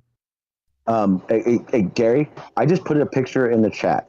It's basically I can't look at it. I'm driving. I'm sorry. Okay. I'm heading for class. Getting there, I guess. Yeah, no worries. If it's okay with you, I'll send a pic to your DM so at your leisure or looking put it in a daily movement sensor. I'll find it tonight. Okay. Mike, and I want to ask you this next time then, because what you just said is that in the distance, what would happen is the bottom would be unresolvable. If the bottom's unresolved, thing to the surface, right? Okay. The bottom of the thing, but shouldn't all anything? What's the closest thing to the surface? Whether it's a balloon going up in the air or a ship, what's the closest thing on those objects that are to the surface? Because the surface is going to be the limiting factor in your field of view because it takes up the whole bottom half of your field of view. What's limiting that ship in the distance in our scenario? Angles. How is it? You're above the. If it's flat, that means where I'm at is at elevation 0, and where the boat's bottom at is at elevation 0. So that means if I'm standing there and I'm looking at the bottom of that ship, my angle is down. It doesn't matter if it's down. Everything below you is going up towards your eye level in the distance. Don't say that. I'm going to say I'm helping you now. Don't say it doesn't matter. Don't say okay. Look, no. If it doesn't matter, then the same thing should happen to that 100-foot balloon that we set off into the sky. Yeah, the bottom will become unresolvable for the back half of it. Okay, facing you. So you're saying if we set this 100 diameter balloon up into the sky, at a certain point, not only will the angular size go to 0 and we wouldn't be able to see it, but you're saying that a portion of this balloon will become unresolvable. Yes, once it reaches the horizon, it will. What happens with everything that goes away from you? They all slant down toward the horizon, right? Balloon. We're talking about the balloon floating away. When the balloon's floating away from you, does it appear to slant down towards the visible horizon? We're talking about verticals here. Mm-hmm. Yeah, if you want the balloon to go straight, Gary, you gotta the reason I'm talking about the balloon is because under your guides, the way you're expressing this, the balloon should become obstructed the same way a cargo ship becomes obstructed. In your way of saying this, Become obstructed. I've already said it like 3 or 4 times. If you were paying attention, but you're too busy trying to think of your next point. The I'm balloon not will thinking of simply the next become point. unresolvable, just like an airplane flying off in the distance. Okay, It'll literally then when become you look at- unresolvable where you can't see it Yeah. anymore, even though you have Okay. angles to it. Then if that's the case, the ship that you're going to see in the Daily Boom, you're going to have to explain to me why 60 or 55 feet of that ship is obstructed and why the top 60 feet is detailed. Because again, the bottom half you're of that saying ship is well you're saying that distance makes it unresolvable. The problem you're Yes, not no, it makes- realizing, no, the it's problem not- it's that the you're not center frame realizing when you run is into the problem There's that you're only not so much realizing room in is center frame is for the bottom of information. that ship and the top of that ship are at the same distance. So that means the top should be unresolvable as well. If there's nothing in the way of it, again, that's why I made that scenario of a completely flat board, no curvature, one end at 0, other end at 0, because there's nothing to cause that turbulence. Okay, So what let you're me give you saying, an example again, that you what you're might saying is- understand, because you're Yes, simply you're confused. not, what you're saying is that at a certain distance, things along the surface become unresolvable. That Yes, means just like that balloon going up in the air would become unresolvable if it kept going up. Okay, what is the cause of that turbulence? What makes it unresolvable? Okay, Angles. again, When the angles it's not become too angles. narrow, when the angles become too narrow, you can't resolve. It's called the Rayleigh. What do you criteria. mean So you've too got narrow? all I these can look. different points Okay, on how the about balloon. this, Harry? So you've got How about this? 5 license How about plates sitting if on I? the balloon. How about It's Gary? popping up. How about What happens to those if I license look plates? up? They come to a point where you can't see Gary, it, right? If I look up, that has nothing. That is angular size and resolution has nothing to do with obstruction. We are talking about 55 feet of the cargo ship you'll see that is obstructed. That is not unresolvable. Because it's Okay. well past the bottom half limit of your elevation over the surface, where you Really? have where the bottom Are comes you up sure about towards that? high level. Always takes up the whole bottom half of your field of view. No matter if you're close to the ground or high above, the bottom. I'm the not. surface of Maybe the ground will this take would up the work whole at bottom half. 0, but it's not. That's your limit. Gary, you're completely avoiding the aspect of something has to be obstructing because unresolvable doesn't mean you can't see it. If You it's a admit license plate, that you a license call it plate. Look, if you can unresolvable, read a you can't license, resolve Gary, if you can read a license plate, it. and then Come on, as let's that be car real here. pulls- If you as can't that resolve car something, does pulls- that hang mean on, you can still see hang on, it? Hang on. As that car pulls away from you, the letters become unresolvable. You still see a little white plate. As that car goes further and further away, you still see the white. You still see the white plate getting smaller, and then that car It's goes so probably a far half away. mile above you. I cannot see the Again. license plate. Again, okay, you may not be able to, but I can guess what, barely see Gary?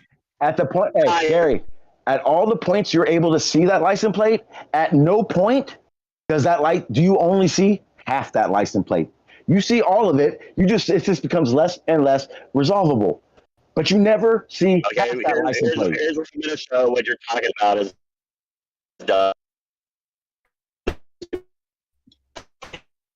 You're breaking up.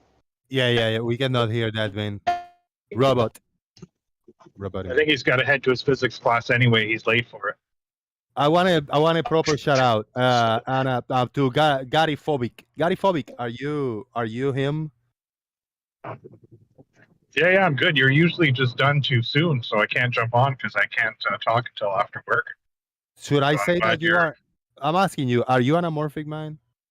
No, sorry, I'm not. No, Okay. I am Canadian. Just Gary Phobic, right? Well, I'm Chucky Bradboy, but I Chucky can't change my name for some reason. I got you. I mean, you want that? Chucky, what? Chucky Bradboy. Just back to my actual username is good. I think you just have to clear it. I tried. I just maybe some role. I haven't been on for a while, so maybe some roles are gone. And I don't remember why we were all Garys at one point. I think you said Chucky Bright Boy. Is that what you said? Is that a good name? Is that cool, Chucky? CHUKY BRADBOY. I can't see it. I'm driving, but it's good. Even if you do it wrong, it's it looks good. I think You can put fuckface if you want. Oh shit! darn. Sorry. I forgot. How dare I think that an amorphic mind is speaking over here if he's in the YouTube chat box? How can somebody be in the YouTube chat box and talking here at the same time? Why is anamorphic Easy. mind saying something smart over there? That's not me. He's always. Okay, no, yeah, it's cool. No, I don't He's know. I smart, think I'm a smart ass. yeah, it might Yeah. have been you, but I think I read him saying like, I'm planning on talking, on jumping in one of the, get a microphone and talk to you guys, something like that. I read. I don't know if I remember what anamorphic mind sounds like. There is somebody who sounds like me, but I forget who it is.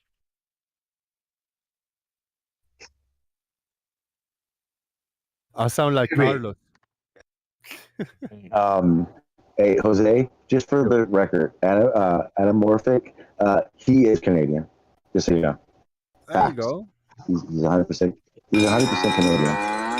And He has I'm an working American on mine. And for the record, anamorphic, I'm going to tell everyone that if you keep posting that mistake I made. he understands it, Jose. Yeah. Anyway, as a Canadian, Oh, what do you Jesus think Christ, I about the hate you, Leo. conversation so far, Mr. Chucky Breadboy? Go on, give us something. Yeah. Well, I was just going to tell Gary, I was going to ask him why when I go swimming on a calm lake, why I can't see the floats holding up the swimming rope at the beach.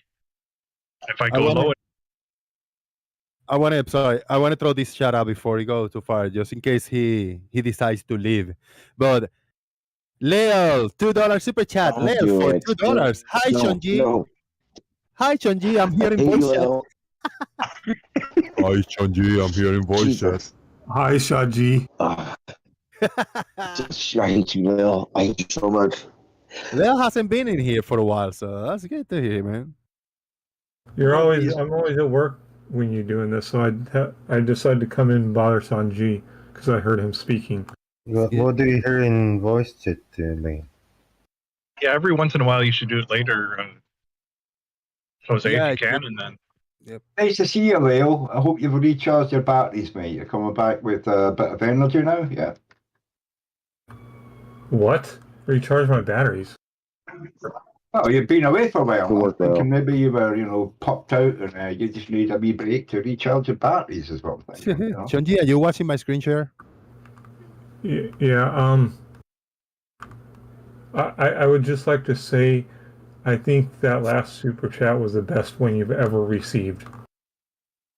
Yeah, it's the best super chat I received today. 100% is the first and only one that I have received. Well, I mean, period. All your super chats and whatever they've said, this one. I'll put it. I'll is put the it up best. there. Yeah, in the top 100. Yeah. unless there is a super chat stating that was the best super chat, it is not. Yeah, I have to agree with that, man. Yeah. You would agree. got a fair amount of money yesterday, didn't you? You know what I mean? Yeah. Yeah. Oh, People were some, giving you Doofus, $20 at a time yesterday. That was cool, man. yeah, Doofus is telling me to check on my pee-pee. I'm on it. Wow. Why Hey, you got to look at do that, Jose? Yeah, I'm actually Well, checking that's on messed my up, man. pee-pee. Yeah, and I got $5 from Doofus. I don't know. This Turn your sounds like camera off. this sounds like like some exchange, like a transaction here. Shout out to Doofus for $5. For all involved, Gary's argument is that the angles get too small to resolve detail on the distant objects. When you change optical devices, when you change optical devices, thereby changing the angular resolution limit, we cannot resolve the missing portions of distant objects. Gary is just wrong. Shout out. You to know what Gary. was funny? Yesterday, MC Toon had a debate where he was asked, the flat earther was asked by Professor Phil Bell, if the sun goes down and it's dark outside, can you use a P90X to zoom in and make the sun come back? And the flat earther said yes. At least he's consistent. Yeah. Consistent. Yeah. I suppose, especially if you've got one of those infrared, apps on your P1000, that makes it even easier to get the sun back, doesn't it? At least that flat earther was pleasant, though, right? Like he was amicable. Yeah. Before we go too far, Sean G, it was kind of a one-on-one back and forward. You and Gary, an improv little one-on-one. I asked the audience who has the better explanation on a poll, and I got 4 options. I got Gary, Sean, God, and the Rumpus. You are winning this one, but the Rumpus is a very close second place. Even he's not here today. Damn. Sean, do you want to give his ass back to him? He's got to go sit in the class for a while. Nobody have voted for It's Gary. just So weird. between you and Gary, Yeah. Sean, you are winning, and the Rumpus Yeah. in second place. I'm I'll quite take that win. confused. I'm confused, Sean G. Maybe you can help me. If the angles are too small, why can I still see some of the boat? Yeah, exactly. That was why I gave that example of 100-foot diameter balloon in the sky, because under his guides of how it works, the balloon should start obstructing at a certain point. When he went into the license plate thing just now, it blew my mind, because that's a perfect example of what I'm talking about. Letters become unresolvable. Any printing on it you don't see, but you still see it. As it goes in the distance and goes away, at no point is any part of it obstructed. In the same thing, and you really have to make the scenario be a completely flat surface to say it. The same thing would happen with a car. You still see the car until it goes into a small little dot and disappears. That's just how it would work. There's no but this but you're not thinking of this. It literally is that simple. If it's obstruction is not curvature, then there should be curvature in the sky. It's this simple. As I'm driving and cars pull away farther and farther from me, the first thing I can't that resolve doesn't let you. That doesn't is say the you need to talk tires. over I can people. still see the car, That but I can't doesn't see the let tires you when they the get right to talk over people, right, 'cause the Gary. tires are the closest to the ground. That's the Nobody first thing fucking to go, cares. because we know the ground slants up towards eye level in the distance. The first thing that's going to become unresolvable is the thing closest to the surface, Yeah, which would be the Gary, tires I on the made it. car or the bottom of the boat. Yeah, I made it very clear you can't do that with a car because the road is not flat. I made it very clear that the situation. I made it very clear that the situation was this hypothetical flat situation we're making, because you won't actually acknowledge curvature. So if everything's on a flat surface, nothing of that stuff happens. Understand that. I'm on a long flat road. When the cars get about a half a mile ahead of me, you can't see the tires anymore. Yeah, that's because the road isn't flat, Gary. I'm sorry that you can't understand that. It's because the gap between the bumper, the whole car's getting smaller, the gap, which includes the gap between the back bumper and the road, which is a gap. It's a space. That space has an angular size, just like you can pretend that there's a gap from the bumper to the road. What you're saying doesn't make sense. If you can't resolve something at one distance, you're not going to be able to resolve something higher than that at the same distance. Wait, he has to. You guys really don't understand how your eyes work at all. Okay. So why can't I see the floats you on the don't. road? That's the problem. Sean, Gary, you don't understand anything about perspective. These cars off in the distance, with the bottom of where you can't see the tires anymore when they get off ahead of you. So, Sanji, I was going to give an example of what you're talking about. If I have a coin on the edge of my 4-foot long desk at the right-hand side as I'm looking straight at the desk, and I have a camera, and the center of the frame is equal height to the top of the desk or table, and I move that coin away from the table, away from the camera, there will never be a time where the full entire coin will not be able to be seen, period. Exactly. That's a flat surface. There's And no the best part is, if you could take the side of that coin and paint little stripes at individual, like, let's say you could paint 5 little tiny stripes on there. Which one do you think would be the first you couldn't see as you slid the coin away? None of them. 0. The bottom They will all one. remain visible. Everything that's close to the surface becomes unresolvable because your angle is lower. It's that simple. Yes. and Gary, the problem with what you're saying is, and what we've seen many times, earther has ever been able to make any part of that coin obstructed is when they bring that camera and they drop it lower than the edge of the table. See the coin, you can barely get the side. What happens to the coin when it's laying on the table? You move it away from you, and that piece becomes smaller and smaller, right? Gary, that's why I Now, specifically. let's say you put horizontal stripes across that side. It all becomes smaller. The first one you can't see is the gap between the bottom line that you take on that and the It's table. wrong, Gary. No, it's always about angles. It's going to be the narrowest angles to the surface. The surface always slants towards eye level. Everything therefore compresses at that point. Gary, if it's Eye only level, which means that's perspective, gonna you don't compress. require a surface below it for it to disappear. The I surface know you is don't, but the irrelevant next for thing can it disappear in disappearing. midair. But when you got two things, you involve the Rayleigh criterion limit. When you exceed that limit, Why it don't you let anyone separate in your talk? vision Alright, any we gotta longer. relax, So the thing that takes the bottom half of your vision is going to limit first. Gary, It's the That's bottom of everything that goes past that point. exactly in my scenario why I said the center frame of the camera is set equal height to the top of the desk. There will never be a time when you move that coin away 4 feet across the desk that you will not see the bottom of the coin. Absolutely, it would if you had a long enough table. No. You're not gonna get these effects on these little short tables. So I have one that shows the general idea. Of course, you guys What is the claim the Rayleigh- camera was below the level of the table, but it wasn't. What does the Rayleigh criterion say about the bottom half of your vision? No, it doesn't. The Rayleigh criterion is when 2 points of light become too close to resolve them as separate. When you exceed that limit, that Rayleigh So it has limit, nothing to limit, do- right? Where you can at that one point you can see them still as two. Past that limit, you can't resolve them as two, and that's the same thing with the bottom of something touching the surface. The bottom is going to be the first thing that you can't separate from the surface anymore. There's It has nowhere to nothing put to it do in your visual with- field. Stop talking. It has nothing to do with the Wasn't bottom done. of your vision. Yeah, so doesn't. whatever's at because the ground is always the limit. The ground takes up the bottom half of your field of view. You do And so Who realize told you that? the closest thing to an object moving away from you to the ground is the bottom of the object, like a You car do- and the tires. That Gary, space Who between told you the bumper and ground is the road. limit? That's the first thing you can't. You can't resolve the license plate or anything else anymore. But that bottom part between the bumper and the road will become unresolvable. You won't see the tires after a certain point. Is the road you're driving on flat right now? It doesn't matter. You can have the road It does- straight wow, up. it doesn't perfectly matter flat. now. It'll still have the same effect.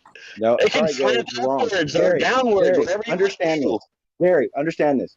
With your explanation of how this works, a balloon in the sky would become Will become obstructed at a certain unresolvable. distance. Will become That's how it unresolvable. works. Yeah, it'll become unresolvable. Like an airplane. An airplane can literally disappear in midair. Unresolvable and obstructed are not the same thing, Gary. If you can't see it and it's unresolvable, it might as well be obstructed because you can't see it. Okay, There's a If you reason see for something- that.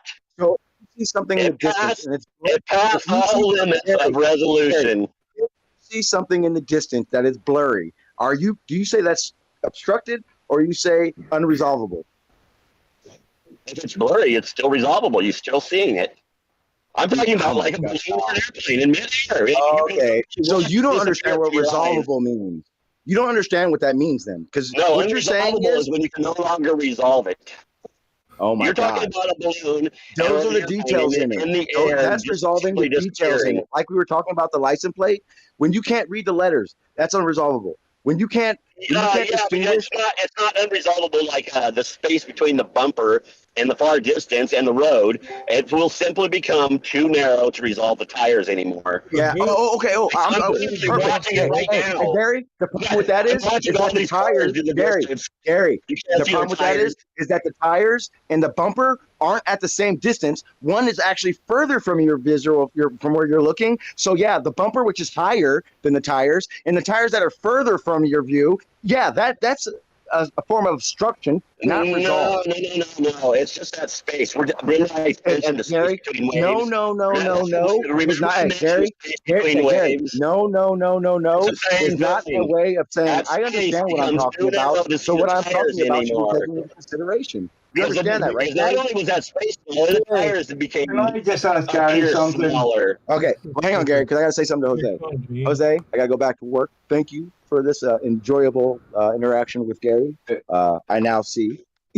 Can I just ask Gary something? Hold on, Gary. Hold on, guys. Let really don't Chonji, understand. let Chonji do the final thoughts, man.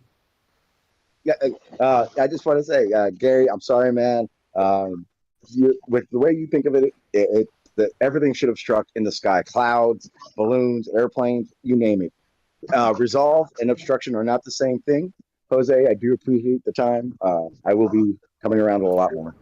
Perfect. Yeah, whenever you want. Shout out to you. Thank you. And C4 gave me a $2 super chat. Woof! Chonji got wrecked by Gary. Damn. Shout out to C4. Thank you, C4. Good times. I would like to point out one thing here, please.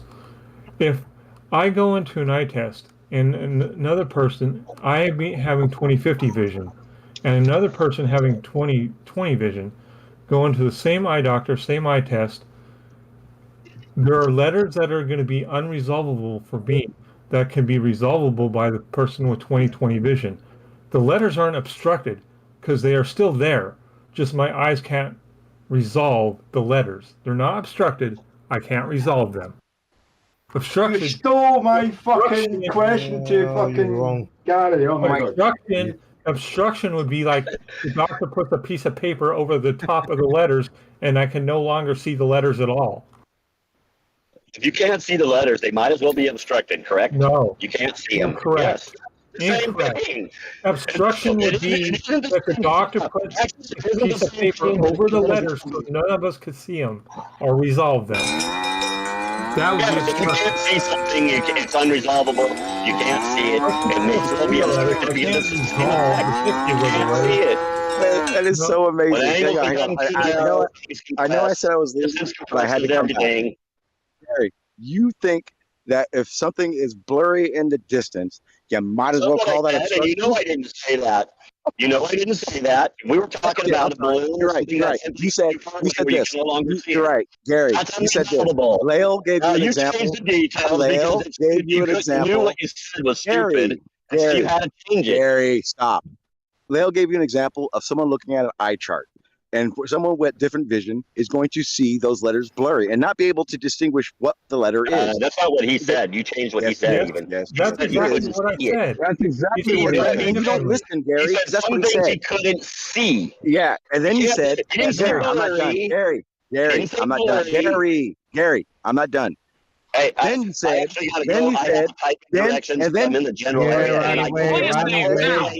I literally have to stop a minute because I don't have time. I've got to be to this class. Go away, bitch. I'm already 20 minutes late because of work. So I have to. This class is very important for me. Okay. No one is stopping you, Gary. Just go. Nobody's stopping you. Wow. You notice how he dodges the point that me at 20/50 vision, trying to make out the letters of 20/20 vision. The letters aren't obstructed. I just can't make them out because my vision isn't good enough. Hey, Lael, next time you go to your eye doctor and you say you can't see something, say, yes, that letter is obstructed. No, Lael, it's not because it's obstructed. It's because... You might hear me? Mic check. I hear you, man. Okay. Well, Lael, you're wrong because it's not because it's obstructed, because you're limited angles. Can we shout out to can we shout out to Dan the Waterman? $2 super chat, $2 for Dan the Waterman. Thank you, sir. Did you play the merch ad? Are we in business or what? No, we're not in business. I watched your upload of a merch ad, but I didn't play it. I'm not. Yeah, I didn't agree with doing business with you. Dan, sorry. Everyone should know you really can't have a conversation with Gary because for one, he doesn't stop talking, and two, the only thing he wants to talk about is things at the horizon and narrow angles and the Rayleigh criterion and stuff like that. So it's really kind of pointless to try and Exactly. Not just that, he even doesn't try to listen, understand. I would have liked Gary to explain Listen and understand. your size sunset. No, I don't want to hear from Gary anymore. Another good example is No, he's got if you ask him about at 20/50 if you ask him vision about staying your size sunset, 15 feet away from the What leaf. the fuck is wrong with you people? You don't hear other people talk. Hold Hold on, on, man. guys. Someone else is talking. Yeah, Steve Rodino and Leal, one of you two are not hearing the other person because Leal was talking and Steve Rodino talked over him or vice versa. I hear what Steve was saying. Go ahead, Steve. I want to hear what you said. Go ahead. No, so the best example to prove Gary wrong is the full angular size sunsets. We can observe the sun using a solar filter going down past the horizon in full angular size, and it does compress to like maybe less than 3% from top to bottom, but it has no compression side to side. Gary's excuse for that is as it gets farther away, there's a compression vanishing zone right on top of the horizon that somehow makes the entire sun compress to that little thin line we see just before it goes black. That's go ahead. Well, there is this proximity to the ground that makes everything that close to the ground disappear. But I Don't think have you to were touch asking. the ground; it's only close to the ground. But I think you were all asking wrong question. You should not ask if the coin is at the table. If the coin is 20 centimeters hanging from the air above the table, when it will start to disappear from the bottom, how long the table has to be to disappear from the bottom? That's the right question you should ask in the first place. No, you don't, because I posted a video where I have the camera at the surface of the table, and the coin doesn't disappear. The far coin, you can still see its bottom. Yes, but no flat earth that claims that the sun is at the surface of the flat earth. They claim it's Even high up. though even though they don't, I put it on the surface and it still doesn't disappear. Yeah, I know it Well, doesn't. how come It's flat even earthers can worse. always get? It's how even come worse flat if earthers? it's in air. Yeah, How come like flat earthers can always make coins disappear on tables? I don't know, the magic coins. They're bendy tables. Hey, Chaiki, that's why I specifically said if you put the center of the frame of the camera at the level, directly level with the table, there won't be a time when that coin Lay, will disappear. I'm below the center and it still doesn't disappear. Okay, well, they always put it way below the center and tip it down. And yes, if you Well, tip it an angle downward, you're going to. They put it below the table, then yeah. Well, that disappears. just represents the curve of the Earth, then, doesn't it? The corner they of don't. the Earth. Yeah, they don't understand the top of the lens is still above the table, so they can still see the coin. Has anybody asked Gary if he could be possibly wrong? No, he's not. He's Oh never God, wrong. so many times. There's no I way think his Gary mom could has ever asked be him that. wrong. He can be wrong. He gets his information from Lemonbird.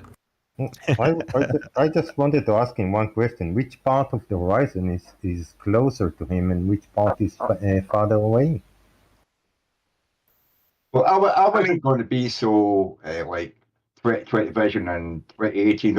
I was just going to say, when you go to the eye doctors, is there a line of text you can't resolve because it's blurry and you've got to get eyeglasses? Now, I don't know if Gary's ever went and got glasses, but I guarantee everybody's eyes, as they get older, start to fail and you will start to lose the very small text at the bottom eventually. And you might be able to guess at letters, or it looks like an F, it looks like a B, it looks like a G. But eventually, you know, there'll be lines where you won't be able to read it, you know. Yeah. And that's unresolved, it's not blocked, you know. Hey, maybe Gary just has cataracts in a lower part of his eyes. Maybe everyone sees like Do all flat earthers have cataracts at the bottom of their eyes? Hey, Terse, that makes a good point. Even with eyeglasses on, my eye vision is 20/50. I can't resolve the 20/20 unless I'm half the distance away, as a doctor would put me half the distance closer. Then I can start making it out. Here's the thing you should try, Leo, and I think everybody should try this if you've got bad eyes. Take your glasses off and then look at the computer screen in front of you if you've got a computer screen. And then tip your eye back until you're looking over your cheek. And and suddenly letters close to your cheek can be resolved by your eyes without your glasses. It's an amazing fact. And I wonder, is there some way to correct vision by just getting people to hold their head back and look over their chin? I don't think that would work for we've me already- because I don't think that would work for Well, me. we've Terrence, already- only because I have three separate things, three separate conditions in my eyes that prevent me from being able to do what you're saying consistently. Yeah, but I would just say, like, just try it. Take your glasses off and tip your head back until unresolvable letters become resolvable if you look over your cheek. You know what I mean? It works. And I don't know why, but it works for me, you know? Well, we've already heard Gary say that if the Earth was curved, there would be bottom-up obstruction. That's word for word. That's what he said. Now, I already know the answer to this question, but I'm going to ask it anyway. Did Gary happen to mention that the limited angle at which objects start becoming obscured in the distance, that angle increases as the distance to that object also increases? Did he happen to mention that? He said all those words, not necessarily in that order. Well, you see, the problem is that's the part that debunks his BS. Is that if that angle is so limited, but it changes with respect to distance, then it's not the angle that's causing the obstruction. That's it. It's a variable. The angle is limited as it goes further away because the further away something is, the less angle you have. Or the dip angle is less, is a better way to put that. I don't think that's correct, because the further away something is, the angle between the top of your ship, say, I mean, yeah, the angle becomes less, but the distance becomes more. What angle? So if it's farther away, you shouldn't be able to see the top of the ship, never mind the bottom, you know. What angle? I agree. I'm just saying the angle becomes less as you go further away. What angle? It's actually the opposite. The amount of the distant object, as it's becoming more and more obscured, the angular size of that obstruction increases as the object gets further away from you. Well, angle check. Let me be a little more clear. If I'm looking at a building at, say, like an angle of 89 degrees, and I move back, the further I move back, the less the angle is I have to look up. Yes, but the object is moving farther away away. and therefore should be less able to be seen, and yet you can still see the top of buildings and ships. Yeah, I agree. Oh, other thing nobody actually mentions, or never when he mentioned compression of the light. What happens when you compress the light? You get a fucking bright laser, like surface brightness increases dramatically. And nobody mentions that when he says that. Right, and something becoming unresolvable doesn't mean obstruction. The light emitting from an object shouldn't be blocked because it's unresolvable, because something unresolvable is the light is still making it to you. Yeah, go Something about the surface brightness. Maybe not many people know that, but surface brightness of the object is actually the same. It doesn't matter what's the distance. It doesn't decrease it. It's just the angular size that decreases. So, if, for example, something bright as sun, if it goes to distance, the surface brightness is still the same. It just would be smaller. So in the night, we should still see the sun. Also, the brightness of reflected light from an object can also make it indistinguishable. I mean, if you look at an object and it's not direct sunlight, say there's clouds, and then the sun comes out from behind clouds and shines on an object, suddenly your eyes are unable to resolve what's there because it's taking too much light, and it's a bit like a camera being overexposed, and it takes your eyes a bit of time to adjust. And sometimes you can't even adjust for that, and you still can't see what's there because it's too bright. So it's not anything to do with angles or distance sometimes, it's just to do with the amount of light that's being reflected off of it, you know. And our eyes work like that, just like cameras do. Oh, Jose, maybe you laugh when I ask what angle, but that's what I asked Gary. Which angle? Mark the angle. Let's see what you're talking about. He never does it. It seems to me that if I'm at 32 degrees north, that all the way around the flat Earth, I am the same distance away from the equator. It doesn't change based on the distance or the where it is on the Earth. Am I incorrect on that? On a flat Earth. I don't know. Have you measured it? How do you know? On a pizza dish. If I'm at 32 degrees north, the 32 degree north line travels all the way around and stays 32 north all the way around the pizza dish. Therefore, it's equal distance all the way around to the North Pole. I mean, to the equator. Well, yeah, you would still be the same distance to the North Pole and the equator if you were at 23 degrees. No, that circumference around the globe, but no, it would be the same distance anywhere around that. to the What's North up, Pole. everybody? It would be the same Welcome distance back to the equator. I mean, yeah.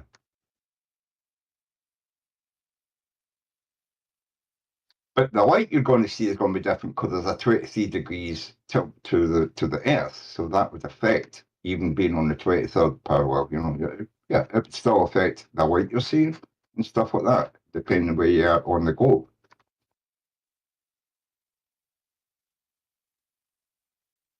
Guys, we are gonna shut down the show early today. I need to do a bunch of stuff, so let's start wrapping it up and get out of here. It was a fun for a few hours while we were here. I really appreciate everybody watching on YouTube, everybody for your support and hanging out here with us. I hope that you guys are all subscribed and the bell icon is on. Like the show, share it around, and make sure that you show up whenever we go live again. Jump in, and if you are new and you never spoken in like this type of hangouts and panels and stuff, jump in, man. There's nothing to be, hesitant or afraid of. This is a good start point for you to talk to each other if for you to get comfortable and try how it feels, getting a little under fire over here. It's all good. Shout out to Chunji and shout out to Gary. Shout out to everybody that took part of the festivities today. Let's do a round of final thoughts. We begin with Shaik. This was proper chit chat. We have Gary and Shanti together. Thank you. Thank you very much. Yeah, appreciate it. We have Komar. Komar, you got final thoughts? Maybe Doofus, Manfred. Doofus, did you have final thoughts for us?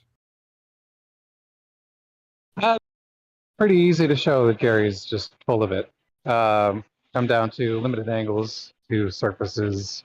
We know that that angle has to change with respect to distance, so that's not a useful thing to say. We know that the optical device with varying angular resolution capabilities doesn't have any effect on how much of something in the distance we can see. So nothing of what Gary says holds any water whatsoever. That's all. Thank you very much, Doofus. Very, very appreciated. Martin, shout out to Martin, whatever you are. Marcus Dresden has some final thoughts. Final thoughts by Marcus is, flat earths are dumb as fuck. Thank you very much, Marcus. Appreciate that. Dr. Bro, if you are there for final thoughts. Then we get Drink of Kool-Aid. Final thoughts. Always a pleasure. Really appreciate it, Jose. If you haven't had a chance, we are 10 days into the Golden Globe race. Definitely want to go recommend checking that out. The race is really starting to heat up. Wow. I don't know what that is. What is the Globe race? You want to tell us quickly? Really quickly, it is a round-the-world race that starts in Les Saint Orleans, France, ends in Les Saint Orleans, France. And what's unique about this one is they're doing only celestial navigation and devices that existed in the 1960s. Nice.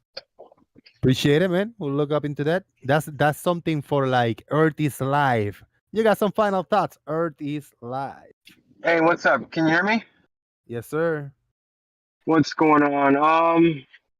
I kind of missed the early part of the show. I'll go ahead and check it out later on. In about a month or so, I will be leaving Texas and I'm going to Korea. So look out for that. And I am currently working on a video. I know it's been a while, but it's going to be on the same topic, Southern Hemisphere flights, which destroy flat Earth. I don't want to bore anybody with talking about the horizon because, good Lord, we can go on about the horizon forever and it never goes anywhere. But Southern Hemisphere flights are a real thing. They happen all the time. And we all know how much that destroys the flat Earth. So be on the lookout for that. And that'll be directed towards my good friend, Whitson. So, yeah. That's all, Jose. Thanks a lot. Boom. Good stuff. Earth is Live. I appreciate it. Looking forward for whatever content you put out there. We have Luis. Final thoughts? Yes. I do hope Sanji is still here and sticks around for a little more, since I have a small question for him.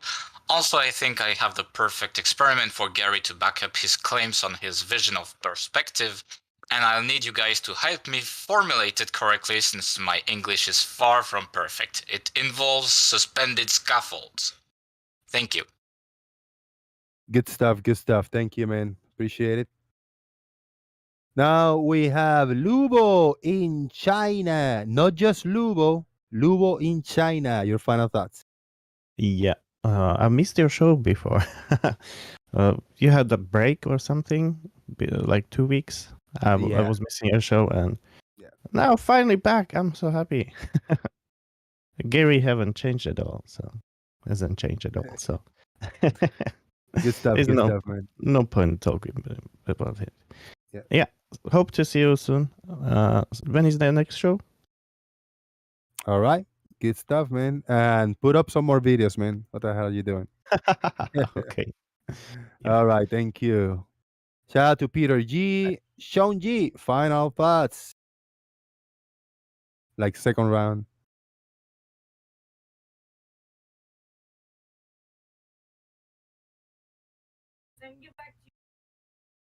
Not today. No. Yeah.